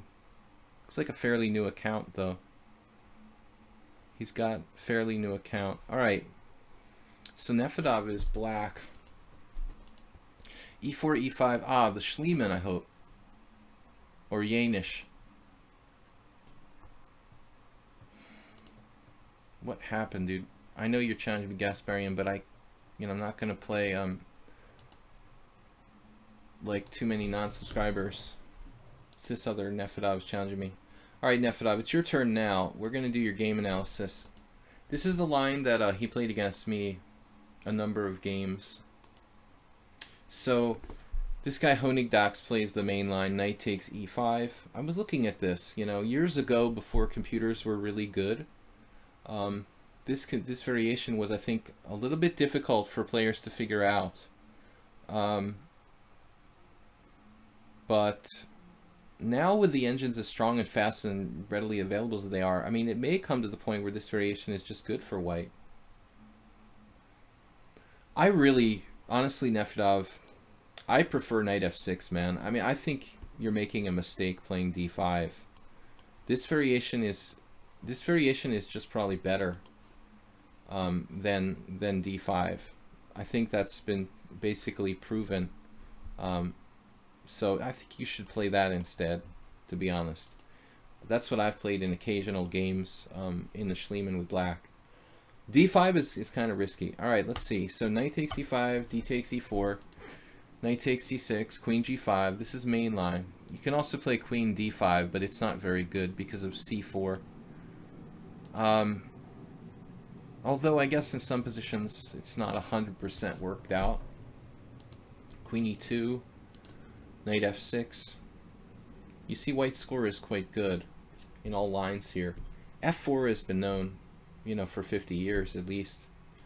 Now queen h4 check. So I don't really know this variation for both sides, Nefedov. I've seen this much in the books, but I don't think it's black's, you know, best variation. I would prefer to play knight f6 instead of d5. This looks like a problem. You're gonna have to switch to playing knight f6. I just don't think this is okay, but we'll see. f4. Now queen h4 check. Apparently it's a move. The computer wants to play queen h5, just trading queens here. Down, you know. That's an insane move. No one has ever thought to do that. Queen takes, knight e5 check, c6. And if knight takes c6, a6, bishop a4, b5 wins a piece. So bishop c4, knight takes f4. This looks absurd. Black's so far behind in development.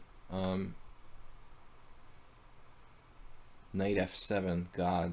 Nobody in their right mind would play this for black. Okay, so anyway, Nefedov follows like the second most common line. Queen h4 check, inducing a weakness. And apparently Bruno Parma drew with Anatoly Karpov in this variation. Karpov would later play the different move knight g3, another Karpov game we saw. But yeah, okay, so this is all book. It looks like bad book for black, though. It looks like a bad variation. This move apparently not the best. So it obviously, based on statistics, and this move looks like it's virtually winning for white. Knight e5 check, c6, bishop c4. I would guess bishop e6.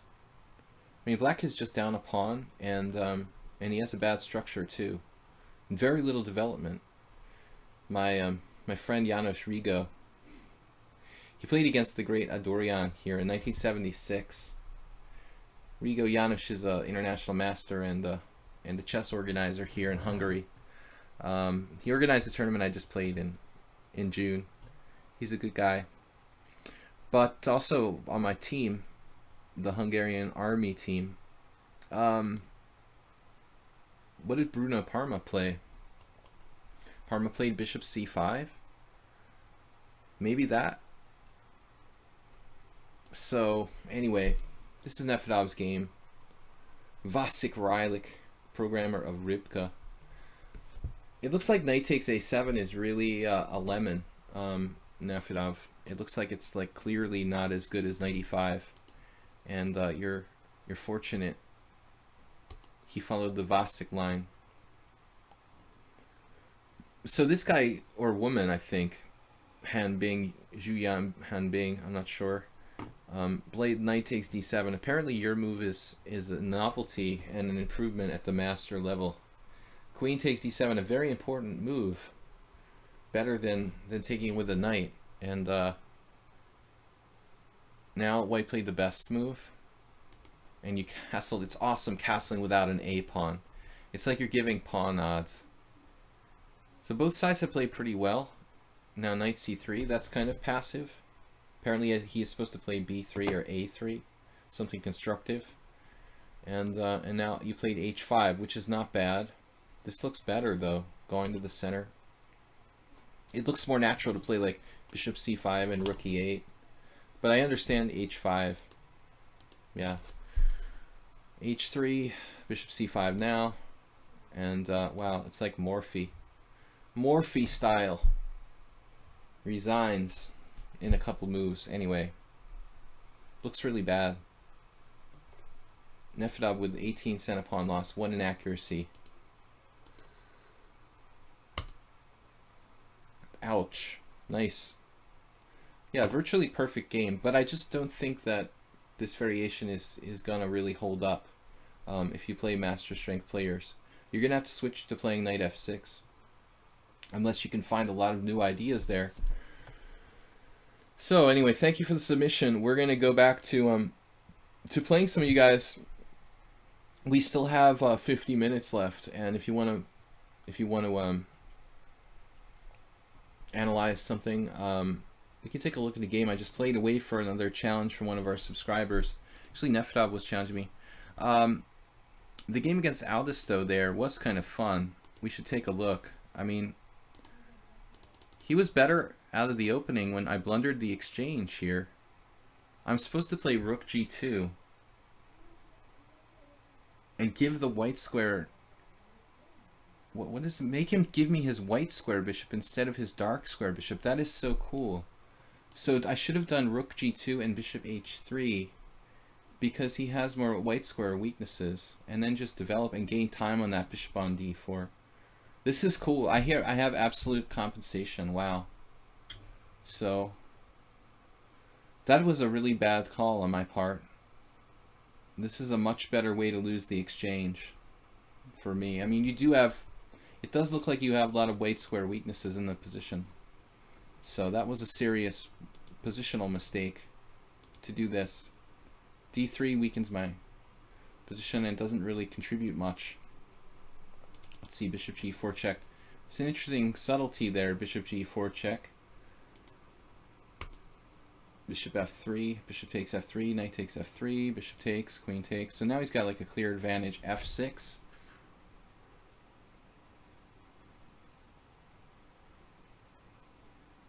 The computer actually wants to play f5 instead of f6. It's sort of like logical too. I thought f6 was good. Now I played king e2, Rapport style. I didn't want to put my queen on g2. I mean, it looked like a very inactive square. So I managed to get myself out of this, though.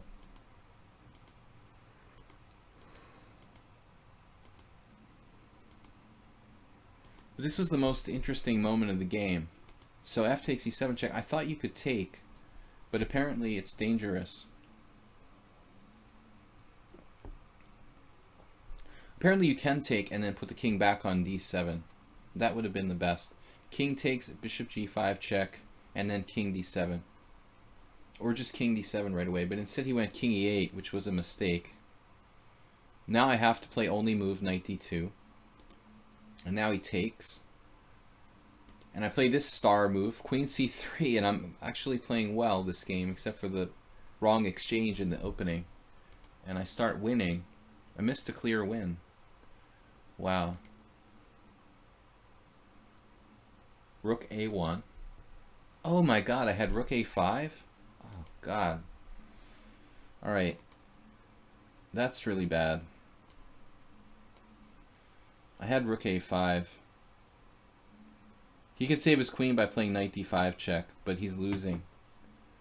Actually, how does that save his queen? Oh yeah, queen b6.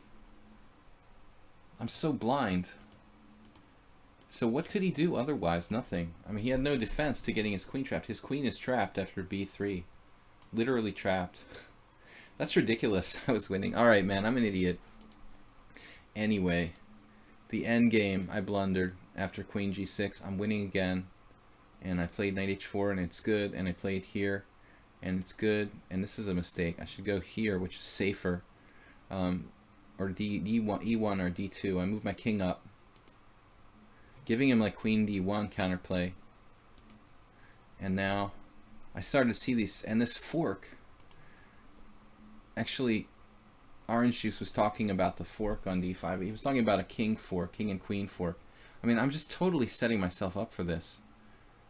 I thought, well, it's covered, it's no problem, you know, but it's still totally unnecessary.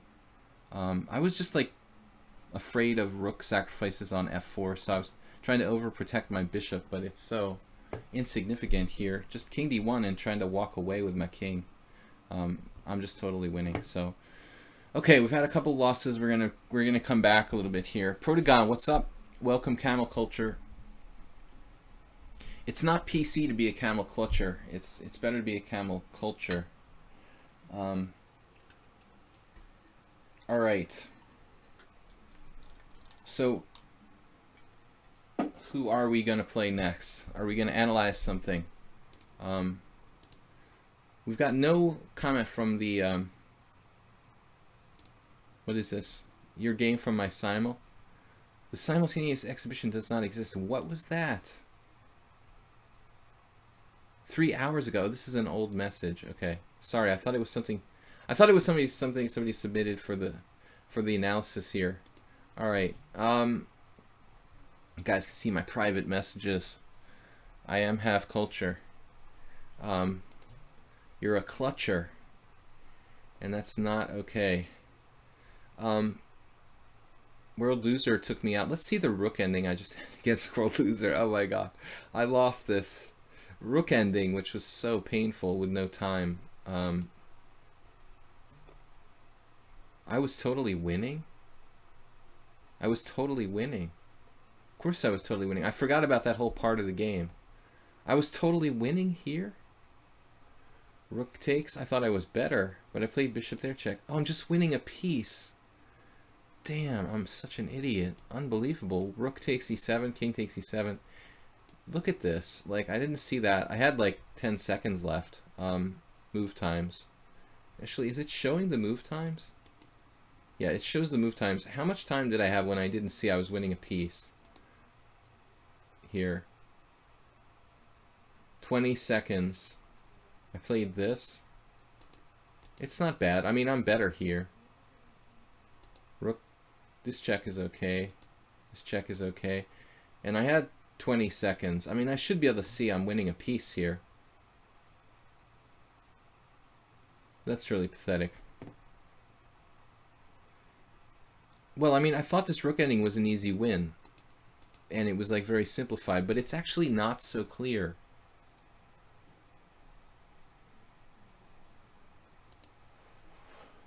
See, the problem is his rook is coming in here and going to e5, where it gets a lot of counterplay for him. Immediately I made the wrong move now. I played rook h7, and I should play rook a7, which is much stronger. Because when I take on h7, he plays king h6, he plays king g7, and he's gaining time, and my rook is like out of the game on h5.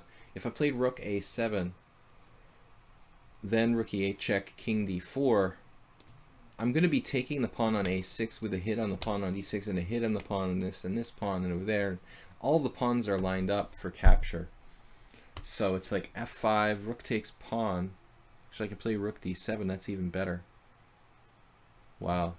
I don't know if I would have found that with so little time left, but technically this is the best for me. Is it even winning? Is it even win? It's not even clearly winning for me. I mean, that's insane. Like his rook, his king is cut off on the back rank like this, and it's not a clear win for white. Like, what is a win for white? I mean, that's crazy. Like, materials even, I have a better king. His king is paralyzed on the back rank, and I'm not winning with all those pawns lined up for capture. on the 6th rank. I think that the lichess engine would have to be around like 1.5, you know, at least, for me to think this was a win. That evaluation, like 0.9, is probably a draw. Although you'd really need to make sure. Anyways. Move 12, knight takes instead of queen takes. You're talking about the last game. Yeah, the knight fork on e6, yeah. Yeah, but he can defend that very easily with queen f7, and that's... I didn't want to encourage him to play queen f7. This is my other game just now, because he's going to be hitting my a2 pawn. I've got a challenge, non-subscriber, I think, here, Alex. But anyway, we're kind of bored, so we'll take this challenge. I've been playing e4 a lot lately, just because it's exciting. So we're taking on another challenger. Lost 2 games today, although I was winning at some point, both of those games. Alright, anyway, I've been playing knight c3 more. For a while I was playing knight to d2 against the French. And now, let's play bishop g5. I don't really know the McCutcheon very well. It doesn't matter because he didn't play bishop b4. Bishop b4 leads to the ultra complicated McCutcheon variation. Alright. Now this is h4 is the Alekhine-Chittard attack. I have a student who was playing... Was he playing this line actually? I don't know. I mean, I never really played bishop g5, but I thought, well, we'll try something different for a change. I always play usually e5 and the classical variation with f4. But I wanted to play a McCutcheon just for fun. I thought it would be exciting. But Alex here, you know, he doesn't play the McCutcheon. So guys, thank you for subscribing. If you enjoy the stream, please think about doing so. I'm International Master Willam Paschall. I'm streaming usually like 6 days a week at various times here. Black is playing a6 because this knight can come into b5. He wants to play c5, but he doesn't want to allow knight b5, knight d6 check. It's not the only move for black, I think, but a6 is a really standard move in this line. It's kind of like a classical variation, except the dark squared bishops are off the board. Should be a little better for white. Although, you know, it would be helpful to know some theory. I'll just pretend it's like a classical variation.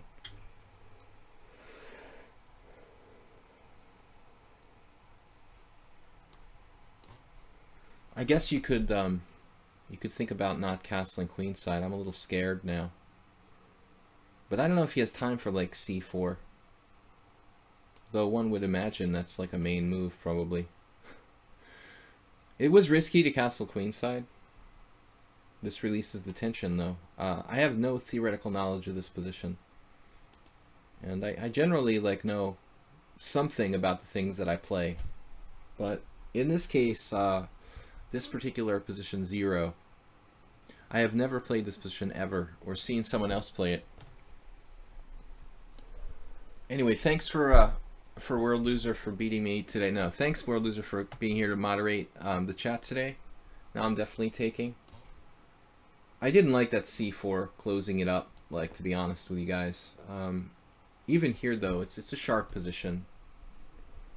Black's gonna have some counterplay along the c file. I could easily castle kingside. It's probably safer to castle kingside in these type of lines.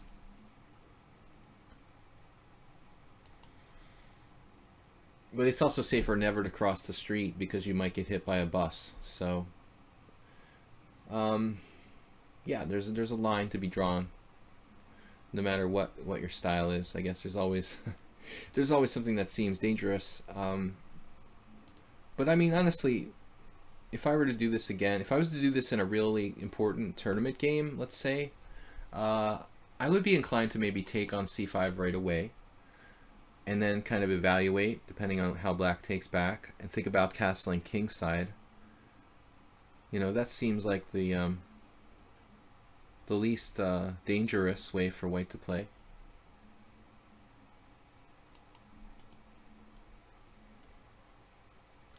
Yeah, I mean, you want to look at piece sacrifices like knight takes d5, but I don't think it works.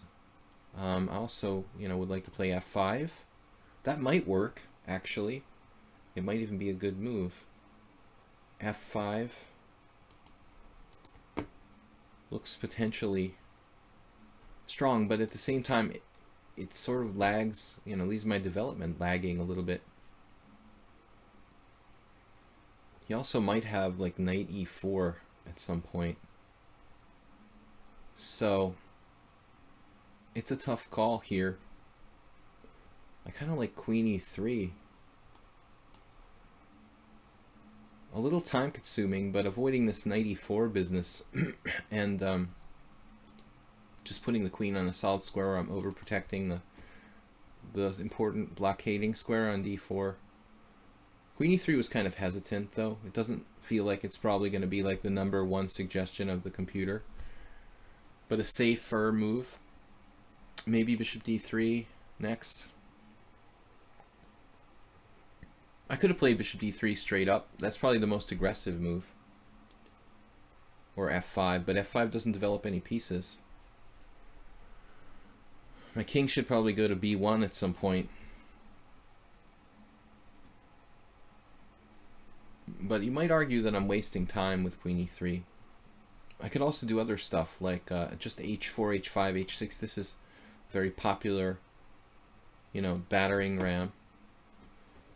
Still looking for piece sacrifices, but there's nothing there. Play b4, maybe going out with this. Okay, I have to go. We can challenge knight on e4 with like knight g3, pivoting around to the other side. So I'm not deathly afraid of that, and I can also just go knight d4 and strong point the d4 square and like bishop d3, try to trade him off. His main idea is usually to play like bishop a6 in this kind of structure, but I'm not sure, if he has quite enough time to do that like straight up. So he's castling. It makes sense to develop, complete his development here. Now, my king probably belongs on b1.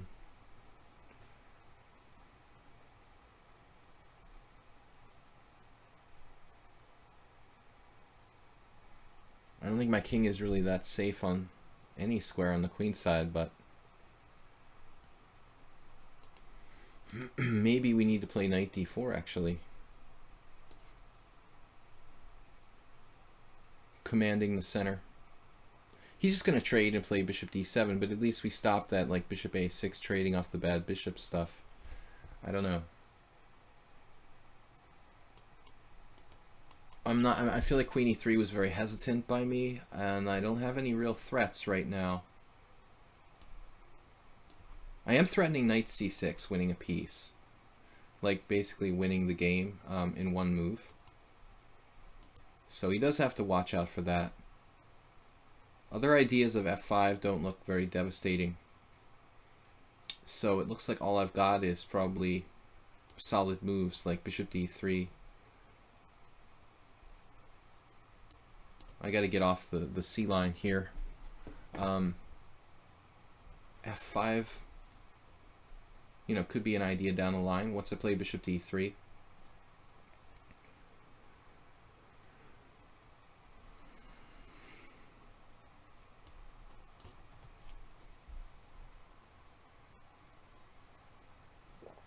I guess we're preparing f5 now.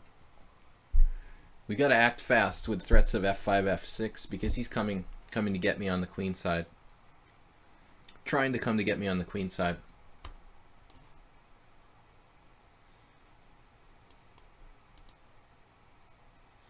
I think f6 might be a threat, but I'm not sure. I have the feeling.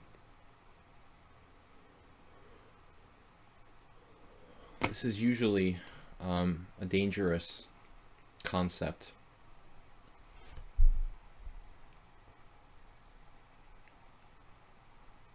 No, in this case, my queen, still would have been, even if it was still on d2, would still be just as active there.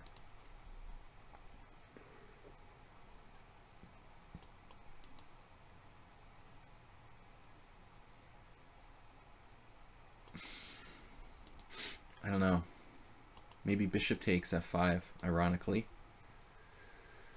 It doesn't seem to do anything, but I don't really want him to play knight takes bishop.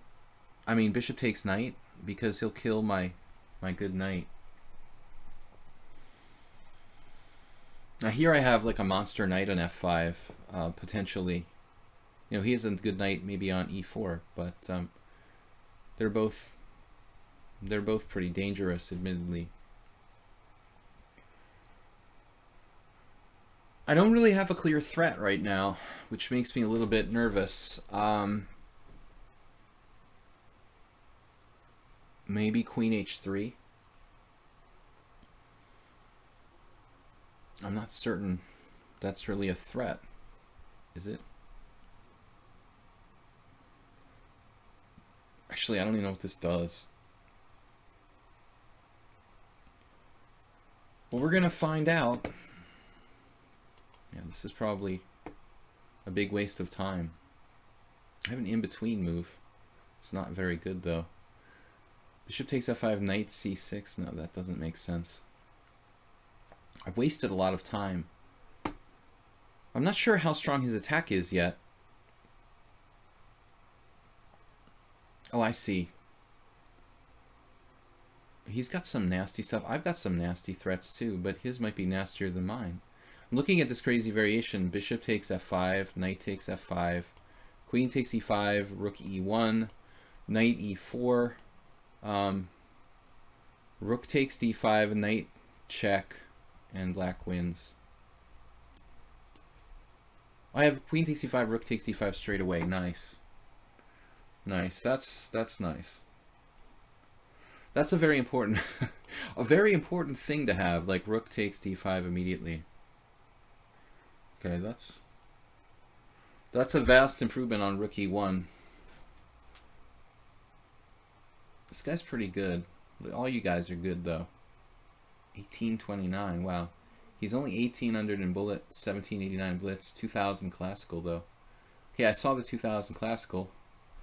That's usually pretty decent. Z Fox, hello. Sec on b5. Yeah. No. Not with my king castle queen side. Maybe in the Sicilian. when I'm like, maybe in that Sicilian game a little while ago. Alright, these arrows have got to go. Yeah. So I have rook takes d5, but it doesn't threaten anything right away. Oh, I have queen g4. That also doesn't threaten anything. Just like trades queens. It's a little hard to come up with a threat momentarily. I have rook takes d5.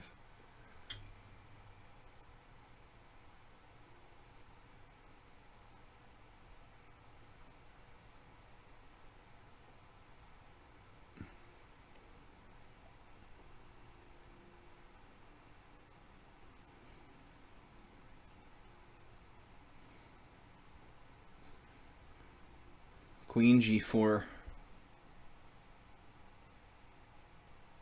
Not really good for me. I have rook takes d5 though, threatening his knight. I mean, what's he gonna do? He can't ignore that. He has knight e4.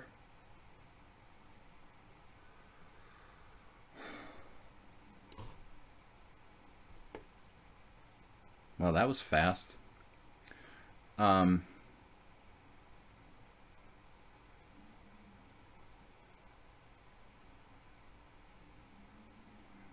Now maybe queen g4.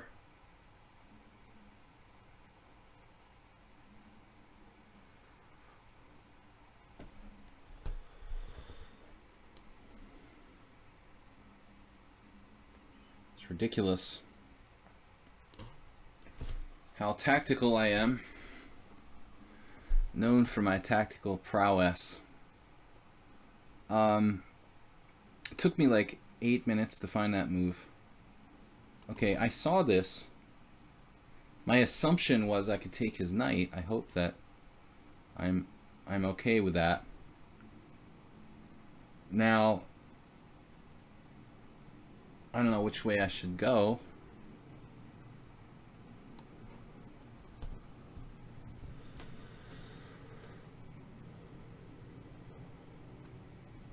But we did win a piece, so it's probably not enough for black. I mean, it doesn't really have any threats here.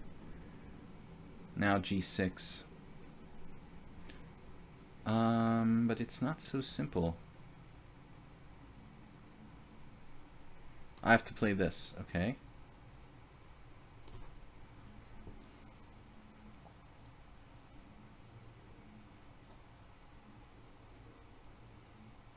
That loses immediately.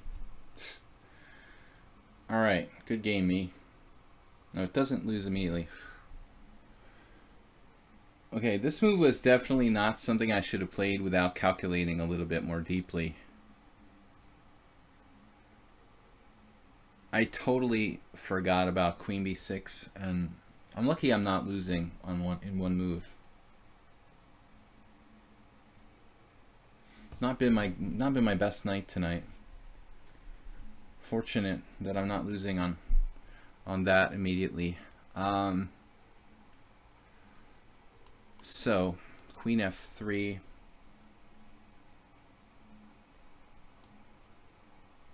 Queen f3 is too slow. I've got to play like Queen e4. Queen d1. Queen d1 looks pretty good.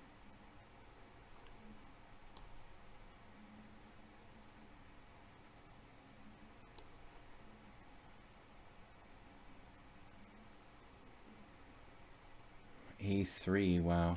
All right.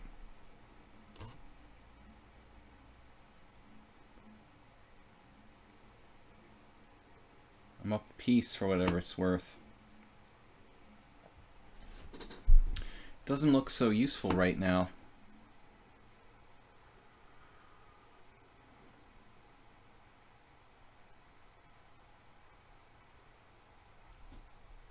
I need to get the c3 pawn. Rook d3.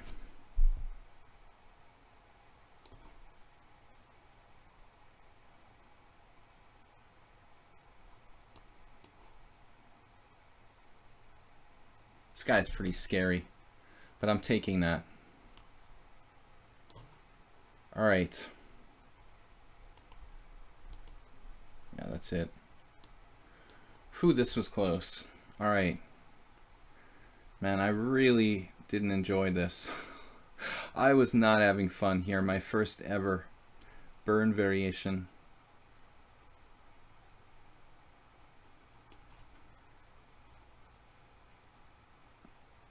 Probably not first ever, but one of the first.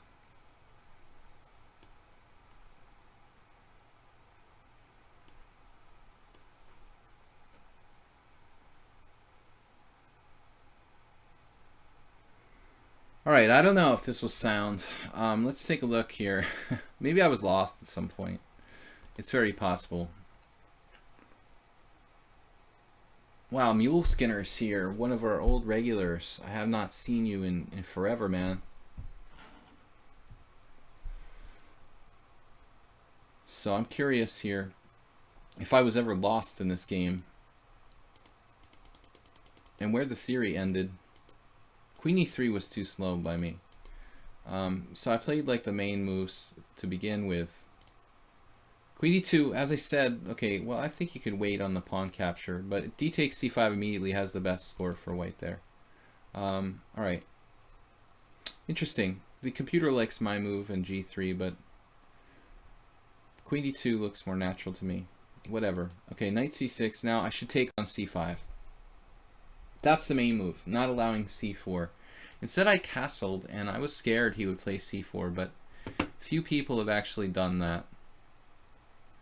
According to the engine, it might be black's best move. Anyway, he plays the standard book move. I take on c5. We're following Judith Polgar Sarawan from like 1992. Knight takes c5. Black is better according to Stockfish. And now here I played Queen e3, which is a rarely played move, but by several GMs, Savchenko, Rogers, and Palach. Wow, every move, he knows all the book here. Okay, knight e2. We're following Rogers, Sofer, and Palach versus some guy. Castle's also best move. Now I played the Golashapov style. Knight takes d4. I think that black is pretty good here. Both these games were drawn, and both players were higher rated players, GMs. Decent GMs playing white, and both players. So black played the opening perfectly, literally perfectly. Here maybe I should play h4 or something. I played king b1. Then we transposed to some random games. Rook b8, bishop d3, a5, f5. Yeah, this was an interesting position. Bishop takes f5 is the best move. Black's only a little bit better here. a4. Again, I played the best move. I'm good, but I just make a mistake at some moment. And I always make some kind of catastrophic blunder. Here he is, queen g5. He played queen e6. I played rook takes d5. And then later I just started making mistakes. This is still good. Knight c3, it's kind of desperation. I'm winning here. Knight e3 was best move. And now I have to play knight c4. Wow. I think I played like pretty well until that point, and then I started to make some weird moves. But it was all pretty good, actually. It looks pretty bad when you look at it. 3 inaccuracies, 1 mistake, 1 blunder. This was a blunder. Rook takes c3. I'm just totally winning. Like, why is it a blunder if you're just totally winning? Anyways, your move with the king is often not so necessary. Yeah. Well, I mean, particularly after he plays like rook b8, that's kind of a questionable move. He quickly played rook b8. I mean, he might have had other options, keeping his rook on f8 and waiting, you know. Anyway, guys, we got like 20 minutes left. So I'll try to play, like, I'm not going to play GRSA again. I think we already played, didn't we? Did we already play? No, I'm crazy. All right, you just had... Anyway, you're third in the list. I was going to play subscribers, but I have no subscribers left to play. Unless Mule Skinner or Phileas is not a subscriber. Hopefully you guys will subscribe. Just because I played you. No. Subscriptions are half place on Twitch right now. So if you want to subscribe and see if you find it worthwhile, you know, you can do so for half price. Anyway, guys, you can also support the stream by donating via PayPal. I also have a YouTube channel, Video Chess Training on YouTube. Phileas playing a variation which I played a lot with black myself, which is kind of cool. Alright.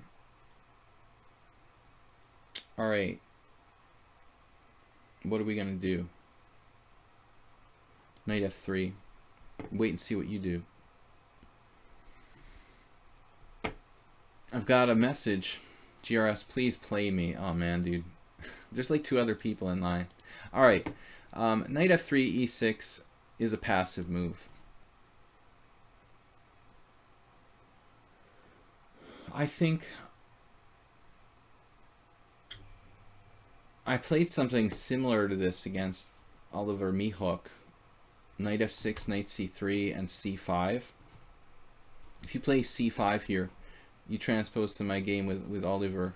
I prepared this, but it's pretty crappy for black. I mean, objectively, I don't think this is really right.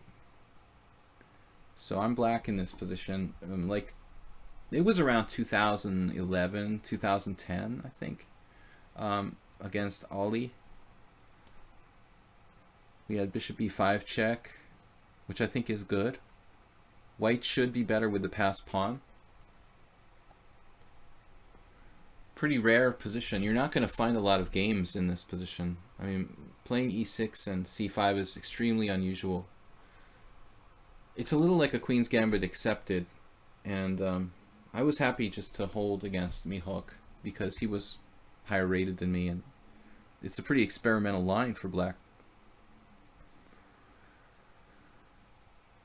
You're supposed to play bishop d7, I thought.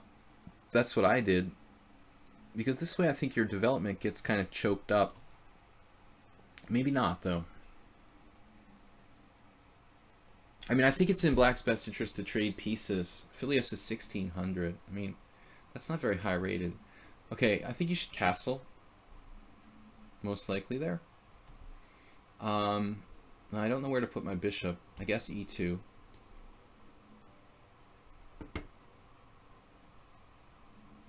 And now we're on our own. That's what the old like chess-based Fritz program used to say.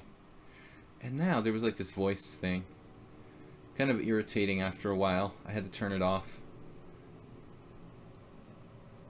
So Phileas, I think you should think about bishop d7, but it's playable. Knight bd7 is playable. The guy seems pretty strong for 1600 thus far. Another good move. Not your average 1600 apparently. Now I do have bishop g5. That could be an issue. No?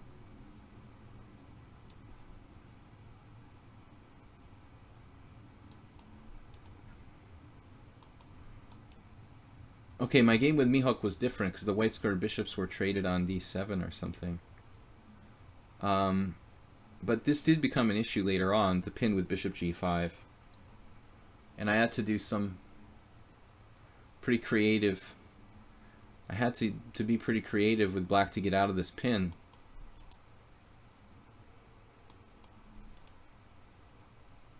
Now, if he does something like knight takes, bishop e7, well, we have various options and ways to deal with people like that. He's dropping back. I have knight e4. That might be good.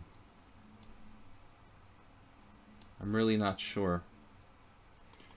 But he's strong and fast for his rating. This is a subscriber stream, guys, but we're almost done. I've got time for like one more game after this, and I think we'll play with our old friend Mule Skinner. He's practically a subscriber, even though he's not. He's been very faithful to our stream, and I'm glad to see him back. So, knight e4. Guys, we're streaming Monday, Wednesday, and Friday, tomorrow morning included, here on lichess.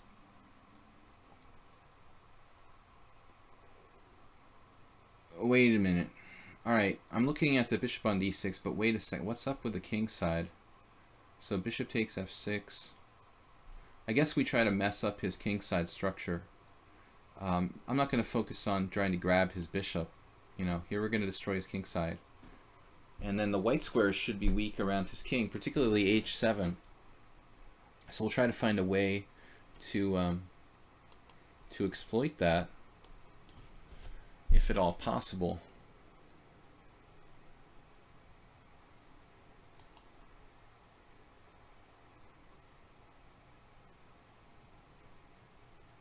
Queen d2, bishop f4 is a nice resource for black here. I'm thinking about maybe g3, positional approach.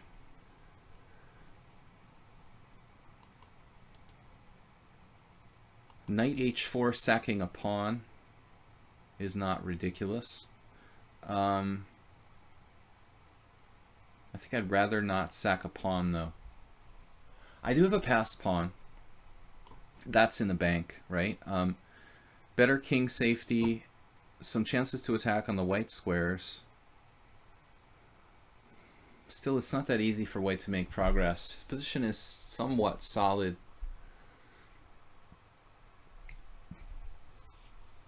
Mule Skinner. Man, this guy's good for 1600. Am I going to get like an exchange trapped with bishop b4? Is Aldisto there? Hunting my exchanges today. But I wouldn't mind. You know, maybe sacking the exchange in some positions. Nothing fancy here, not too exciting. Sometimes chess just isn't very exciting, no matter how aggressive you want to be. There's a limitation to how sharply you can play. But I don't think this guy is 1600. He's pretty good. Played dynamically, like allowing the double pawns on the king side is a pretty exceptional like way to kind of break the rules.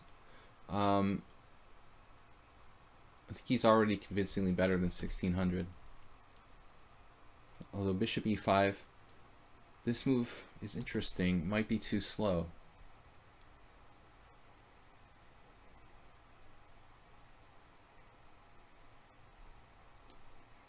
I'm just defending my pawn on b2.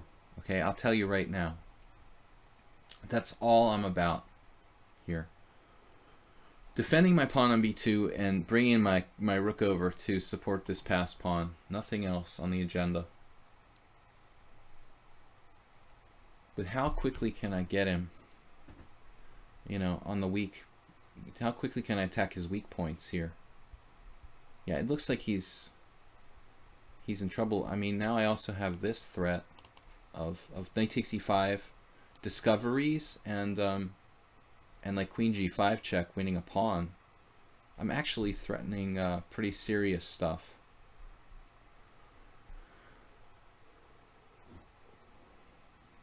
The last move, bishop e5, may have been a very serious error.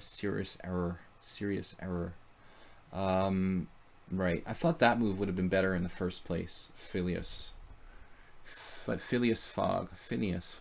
Alright. Anyway. Queen h6.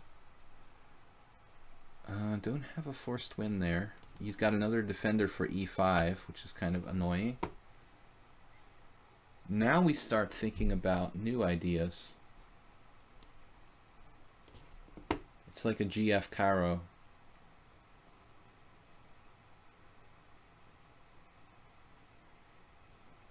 Maybe this is too slow?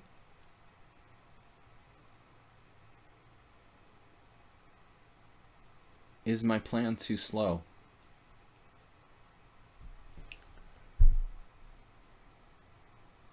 Why is bishop d4? And some counterplay. I mean, there's rook e5 sometimes. I'm wondering about knight h4. Was this a mistake? I could prepare maybe something else. A rook move, maybe. I don't know. c3, wow. That stops me from playing, well, it stops me from playing bishop d3, you know, which is definitely on the agenda. Now, it's on again, off again.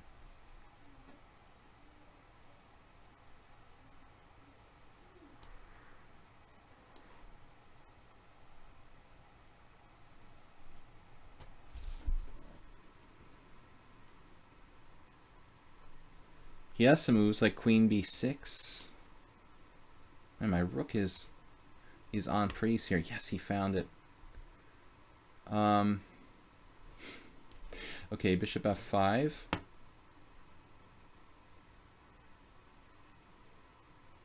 That's attacking a lot of stuff and setting up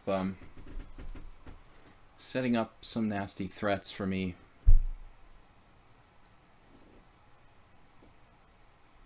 But Phileas is pretty cagey for his rating. One could easily underestimate him, which I tried not to do here. I really tried to play as strong as I can. Okay, Mule Skinner, last game for today, guys. We're going to close out the subscriber stream with our old friend, Mr. Mule Skinner. And we'll see you guys again tomorrow morning with Blitz and Classical Chess. I put up on my YouTube channel, Video Chess Training on YouTube. I put up a video analyzing some games from my last couple of simuls. So I tried to throw in as many games as I could. I put 4 games up with a couple of subscribers in the mix and a couple of other interesting games. Check it out on Video Chess Training on YouTube. Please subscribe and like over there. Share my videos with your friends. It's pretty tough for Phileas here. He was getting some counterplay with his c-pawn, but I think he's got problems. I don't know how he avoids getting mated, actually. My knight is, like, untouchable. And the threat of queen f5, I mean, queen h6.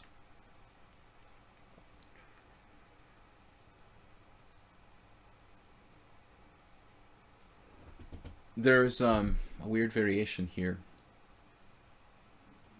King h8, queen h6, rook g8, and king h8. I might be winning with something like d6, but this idea of queen h6 right away can be met by rook g8. And then rook takes e5 when his queen is hanging laterally can be met by rook g6. So I'm not 100% certain that this is a win.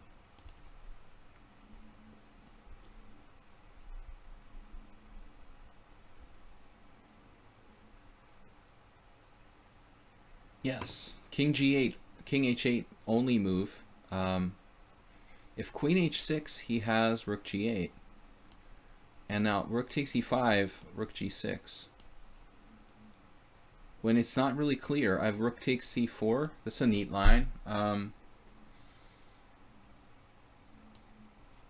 Funny variation.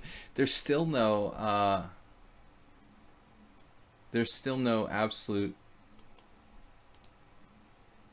absolute clear win here. But it's probably winning one way or another. Anyway, I'm going to go on to Mule Skinner. Last game for today. Sorry, GRSA, but sometimes we just have to be the bubble.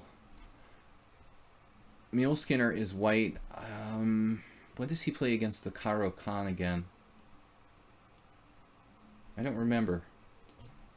Okay. I don't know what to play about your bishop move. Yeah, I guess you were lost, but I think if you look back a few moves from there, you know, probably you're not necessarily dead because of the bad kingside structure. Phileas, I think it's a risky opening for black. You know, look up my game with Mihok from 2011. I'm one of the only people who's ever played that for black, probably among masters. Ironically, like, I'm probably one of the only games, like, there are probably less than 10 games in that variation that have like ever been played. I just was inspired to try something that would surprise Oliver, and it was good enough for a draw. But I was a little bit, I had to be really, really sharp to hold that. It was slightly worse for black. Anyway, alright guys, Mule Skinner, I've forgotten, it's been so long since we played. I'd forgotten that you play the Panov for white. I think it's kind of a weird choice because basically Mule Skinner always plays a lot of closed openings, and these isolated queen pawn type of positions are really open. And I think that, you know, Mule Skinner is not, this is not necessarily a bad thing, but Mule Skinner is not necessarily being faithful to his style of always playing closed positions. He's actually played some good games against me in this line, but it's weird that his whole repertoire is built around closed positions, and he plays this. It goes totally the opposite. You know, C takes D5 is like you play to get an open position. That's why, like, Larry Christensen plays the white side of the Panov attack, because he loves open positions and tactics. Objectively, the Panov attack is probably not white's best against the Caro Khan. Either the main variations or the advanced variations are best. This will transpose to like a Grunfeld. I can also play knight takes c3, but this transposes to a Grunfeld line. I think I mentioned this before in previous streams when we reach this line that is probably equal. I had this against the Russian Grandmaster Grigorians in a game, but out of a totally different order of moves. I was white against Grigorians in an e3 Grunfeld that transposed to this line. Bishop b3 is normally played. So, although the Grigorians game went differently down the line. Okay, bishop b3, bishop g7. Last game, guys, so no more challenges. I'll be back tomorrow morning. The why the Panov not necessarily objectively not best. I mean, I think that structurally it's a mistake. You know, you're trading your central pawn on e4 for a pawn on the c file. You know, that doesn't make sense to me. If you want to look at it really deeply philosophically, I'm a kiddie. White has a pawn on e4 on the 4th rank, and black has a pawn on c6 on the 3rd rank. Why does white want to trade a pawn on the 4th rank for a pawn on the 3rd rank? It doesn't really make sense. You know, if you look at chess in a very kind of philosophical way, I think that's wrong, you know. But it's a sacrifice that you're willing to make in order to force an open position. But it's not really objectively correct in the positional sense. And I think that's why you don't see as many 2800s necessarily choosing the Panov attack. You know, you probably see more classical Caro-Kanns and advanced variations. Those moves leave white's center. You know, leave white with a bigger center. Pawn on e5 or a pawn. You know, black's giving up the center on d5, giving up the center on e4. But nevertheless, black has to be very active and accurate, you know, to equalize. Okay, queen d2. Wow. He looks like he's attacking me like a maniac here. Queen d2. It looks like I have bishop g4. I'm just gonna go for it. You can castle queenside and go completely nuts. You know, no, but you're gonna lose. You're actually not losing anything if you do that. I don't know. Yul Skinner is probably a little rusty. He hasn't been playing too much. Hasn't been watching the stream. The advanced Caro or the main line. I think those are the two best. It's difficult to say which is better objectively. It all depends on how much you like closed positions.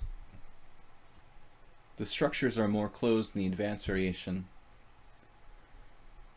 I think that people like the advanced variation because the theory wasn't as worked out as the mainline Caro-Kann, but slowly it's getting there. Maybe the advanced variation is more complicated, essentially. But I swore today that I was never going to play the Caro-Kann against a lower rated player. But if you see the opening here, I immediately like went against my better instincts. I had a game earlier today just for fun in a blitz tournament against a 1700 rated player who, you know, basically after like 17 moves he was slightly better with white or equal with no chances for me to win. And I said at that moment, like, I'm never going to play the Caro-Kann against lower rated players anymore. But against Yul Skinner I made an exception. I'm so tired of the Grand Prix attack against my Sicilian that I was like, no, I got to play something else. I've played the modern defense against him. I've played the Alekhines defense. I've played, we've played 110, 115 games. He's gone completely berserk. He's just throwing caution to the wind. There goes the pawn structure. He's just going to attack me. I ought to develop some pieces here. Rook to the open file. That's got to be good. And now, well, this is a sort of typical maneuver in these lines. You know, he's coming with a pretty vicious attack here down the h-file. I can pretty much be assured of that. So we're trying to get something going to kind of mess with him a little bit here. Maybe the other knight, actually, to go to c4.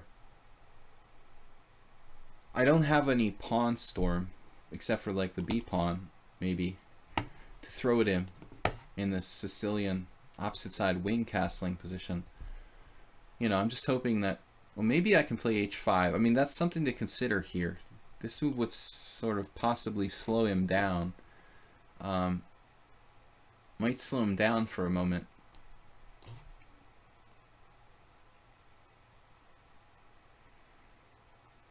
There are potential tactics against b2 in this position. This is actually the best I felt all night. I mean, I was kind of lethargic, but I feel pretty good now. I do play the Pirts just in blitz. I played the Pirts when I was a much weaker player, when I was starting out. It was actually the first opening I played at the very first tournament where I ever played when I was like 1200. I played the Pirts defense. I don't remember if I got one in that tournament, but it was definitely my repertoire to play e4 d6 at my first tournament where I was like rated 1275. I don't think I got any Pierces. I don't remember though. It's been so long ago. That was a very long time ago. So the Pierce I played up until like about expert level, and then I started playing the Sicilian. Actually, like I gave it up probably even before I reached master. So we're really close to tactics here. Knight takes c3. Queen a5 is interesting. That looks pretty good. Queen a5 active. I am a little concerned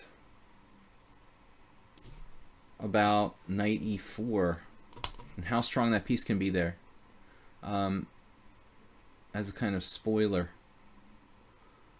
I wonder if this was a mistake to play queen a5. I didn't see anything really clear. I was looking at like knight a3 check, it does nothing. He just plays king a1. So actually, what should I do? You know, taking this is lame. h5 is slow. Queen b6 walks into knight to d5, among other things. So far, logical play. I don't know if I have time for something like rook d8. I mean, it just doesn't do anything. So I can play now knight a3 check with the idea of king a1, rook takes c3, but I don't think it's really good enough.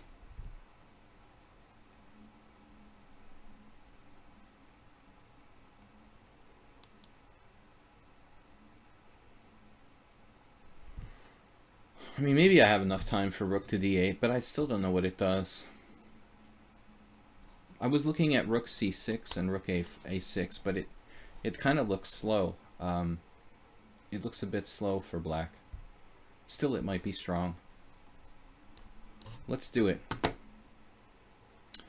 Yeah. I just allowed him like d5, but okay. The diagonal's too powerful. So we've got to strike quickly now. Bishop h6 for black. For white. I think this was too slow.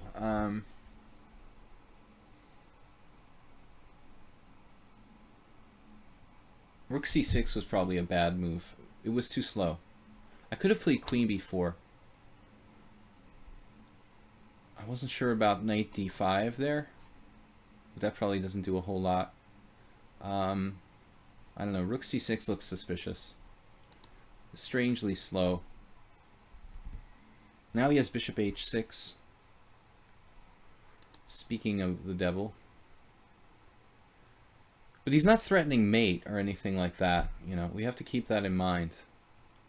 So I have like knight takes b2, king takes b2. Knight takes b2. Why the heck didn't I play knight takes b2 last move? That's a good question. Guys, we're going to close the stream after this, but we're asking ourselves the question now, like ancient aliens. You've got to ask yourself, why didn't you play knight takes b2 last move? Instead of rook c6, why didn't I play knight takes b2?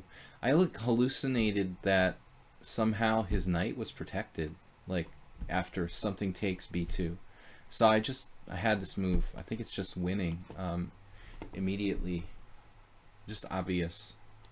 Now I've given him a valuable tempo to save himself from. And now he has some nasty stuff too, like bishop takes g7 and queen e5 check, which could be trouble. Okay, knight takes b2, bishop takes g7. King takes g7, and I've got like knight a3 check as well. But knight a3 check isn't good enough to do anything. I don't know. All right. I think this is okay. Doesn't really threaten a whole lot. My queen is guarding e5. I'm threatening his rook.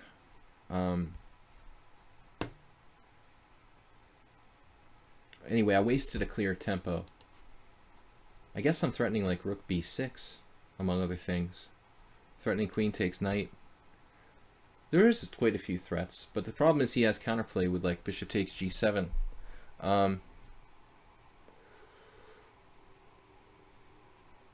We switched from the modern to the Caro a year ago.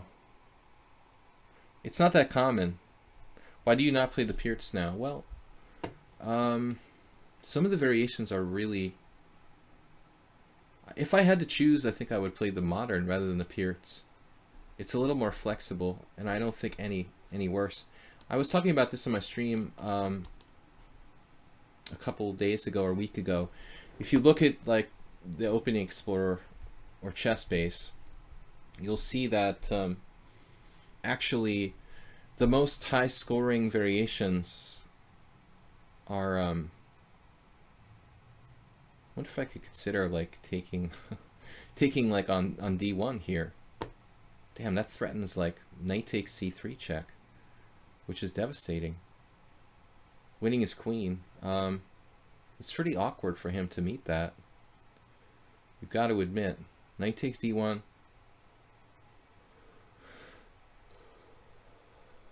Huh. Rook h8 check, king takes g7. Yeah, it's actually okay for me.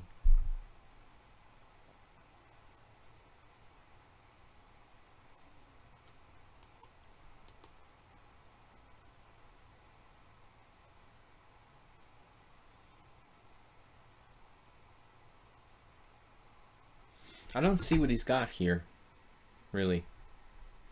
Queen takes e7. Yeah, he's got nothing. Okay. So, I just take back and I'm up the exchange.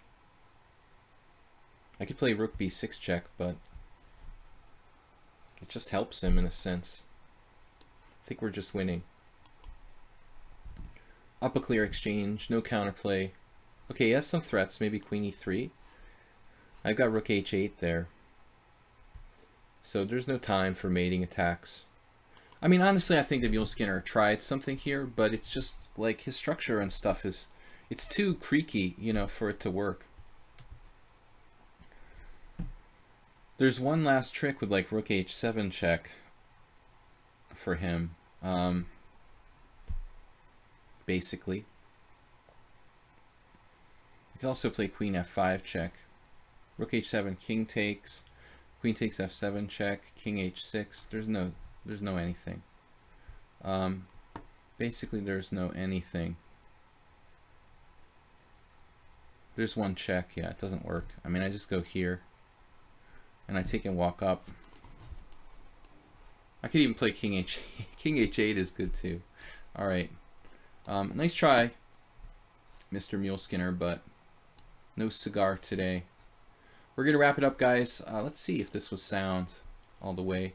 I thought it was probably a sound game by Black.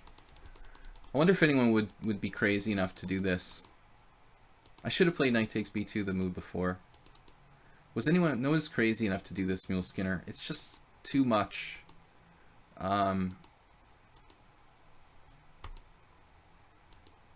Too much danger, basically. I played queen a5, h5. Yeah, here I should have played knight takes b2 right away. That was my biggest mistake. The computer didn't give me a question mark for that move, which is surprising. I really thought I would get hosed for that, but I played this. It was a waste of time.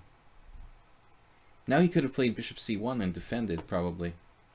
I think that should get a definite inaccuracy for that. The computer says no, takes now. Alright. Yeah, he could defend. So Mule Skinner, you need to change gears and to defend here. Now knight takes b2 is even worse. And yeah, this is over. Alright guys, thanks for joining me, and thanks for subscribing to my stream here on Twitch and lichess. Ended on a positive note. Thanks for joining us, Mule Skinner, and everybody. Thanks, World Loser, for subscribing and being a moderator here in the stream. Tomorrow morning and Monday, Wednesday, and Fridays, I'm streaming at 10 a.m. European time. Blitz and Classical Chess against viewers. Tuesdays, I host a tournament on lichess, 7 p.m. Thursdays, 7 p.m. subscriber streams. And on Sundays, I'm usually doing a simul in the evening around 6:30. This week, I'm going to be a little bit later on Sunday. My next stream after tomorrow morning will be Sunday night, I think 7 to 7:30-ish. I'll be doing a 30-30 simul on lichess for 25 players. So again, guys, please subscribe to the Twitch stream. Also support the stream with donations via PayPal if you can. Check out the YouTube channel, Video Chess Training on YouTube. I've got a new video up there, and I send all the uploads over there as well. Thanks for joining us, guys, and have a good one. I'll see you tomorrow morning. Bye-bye.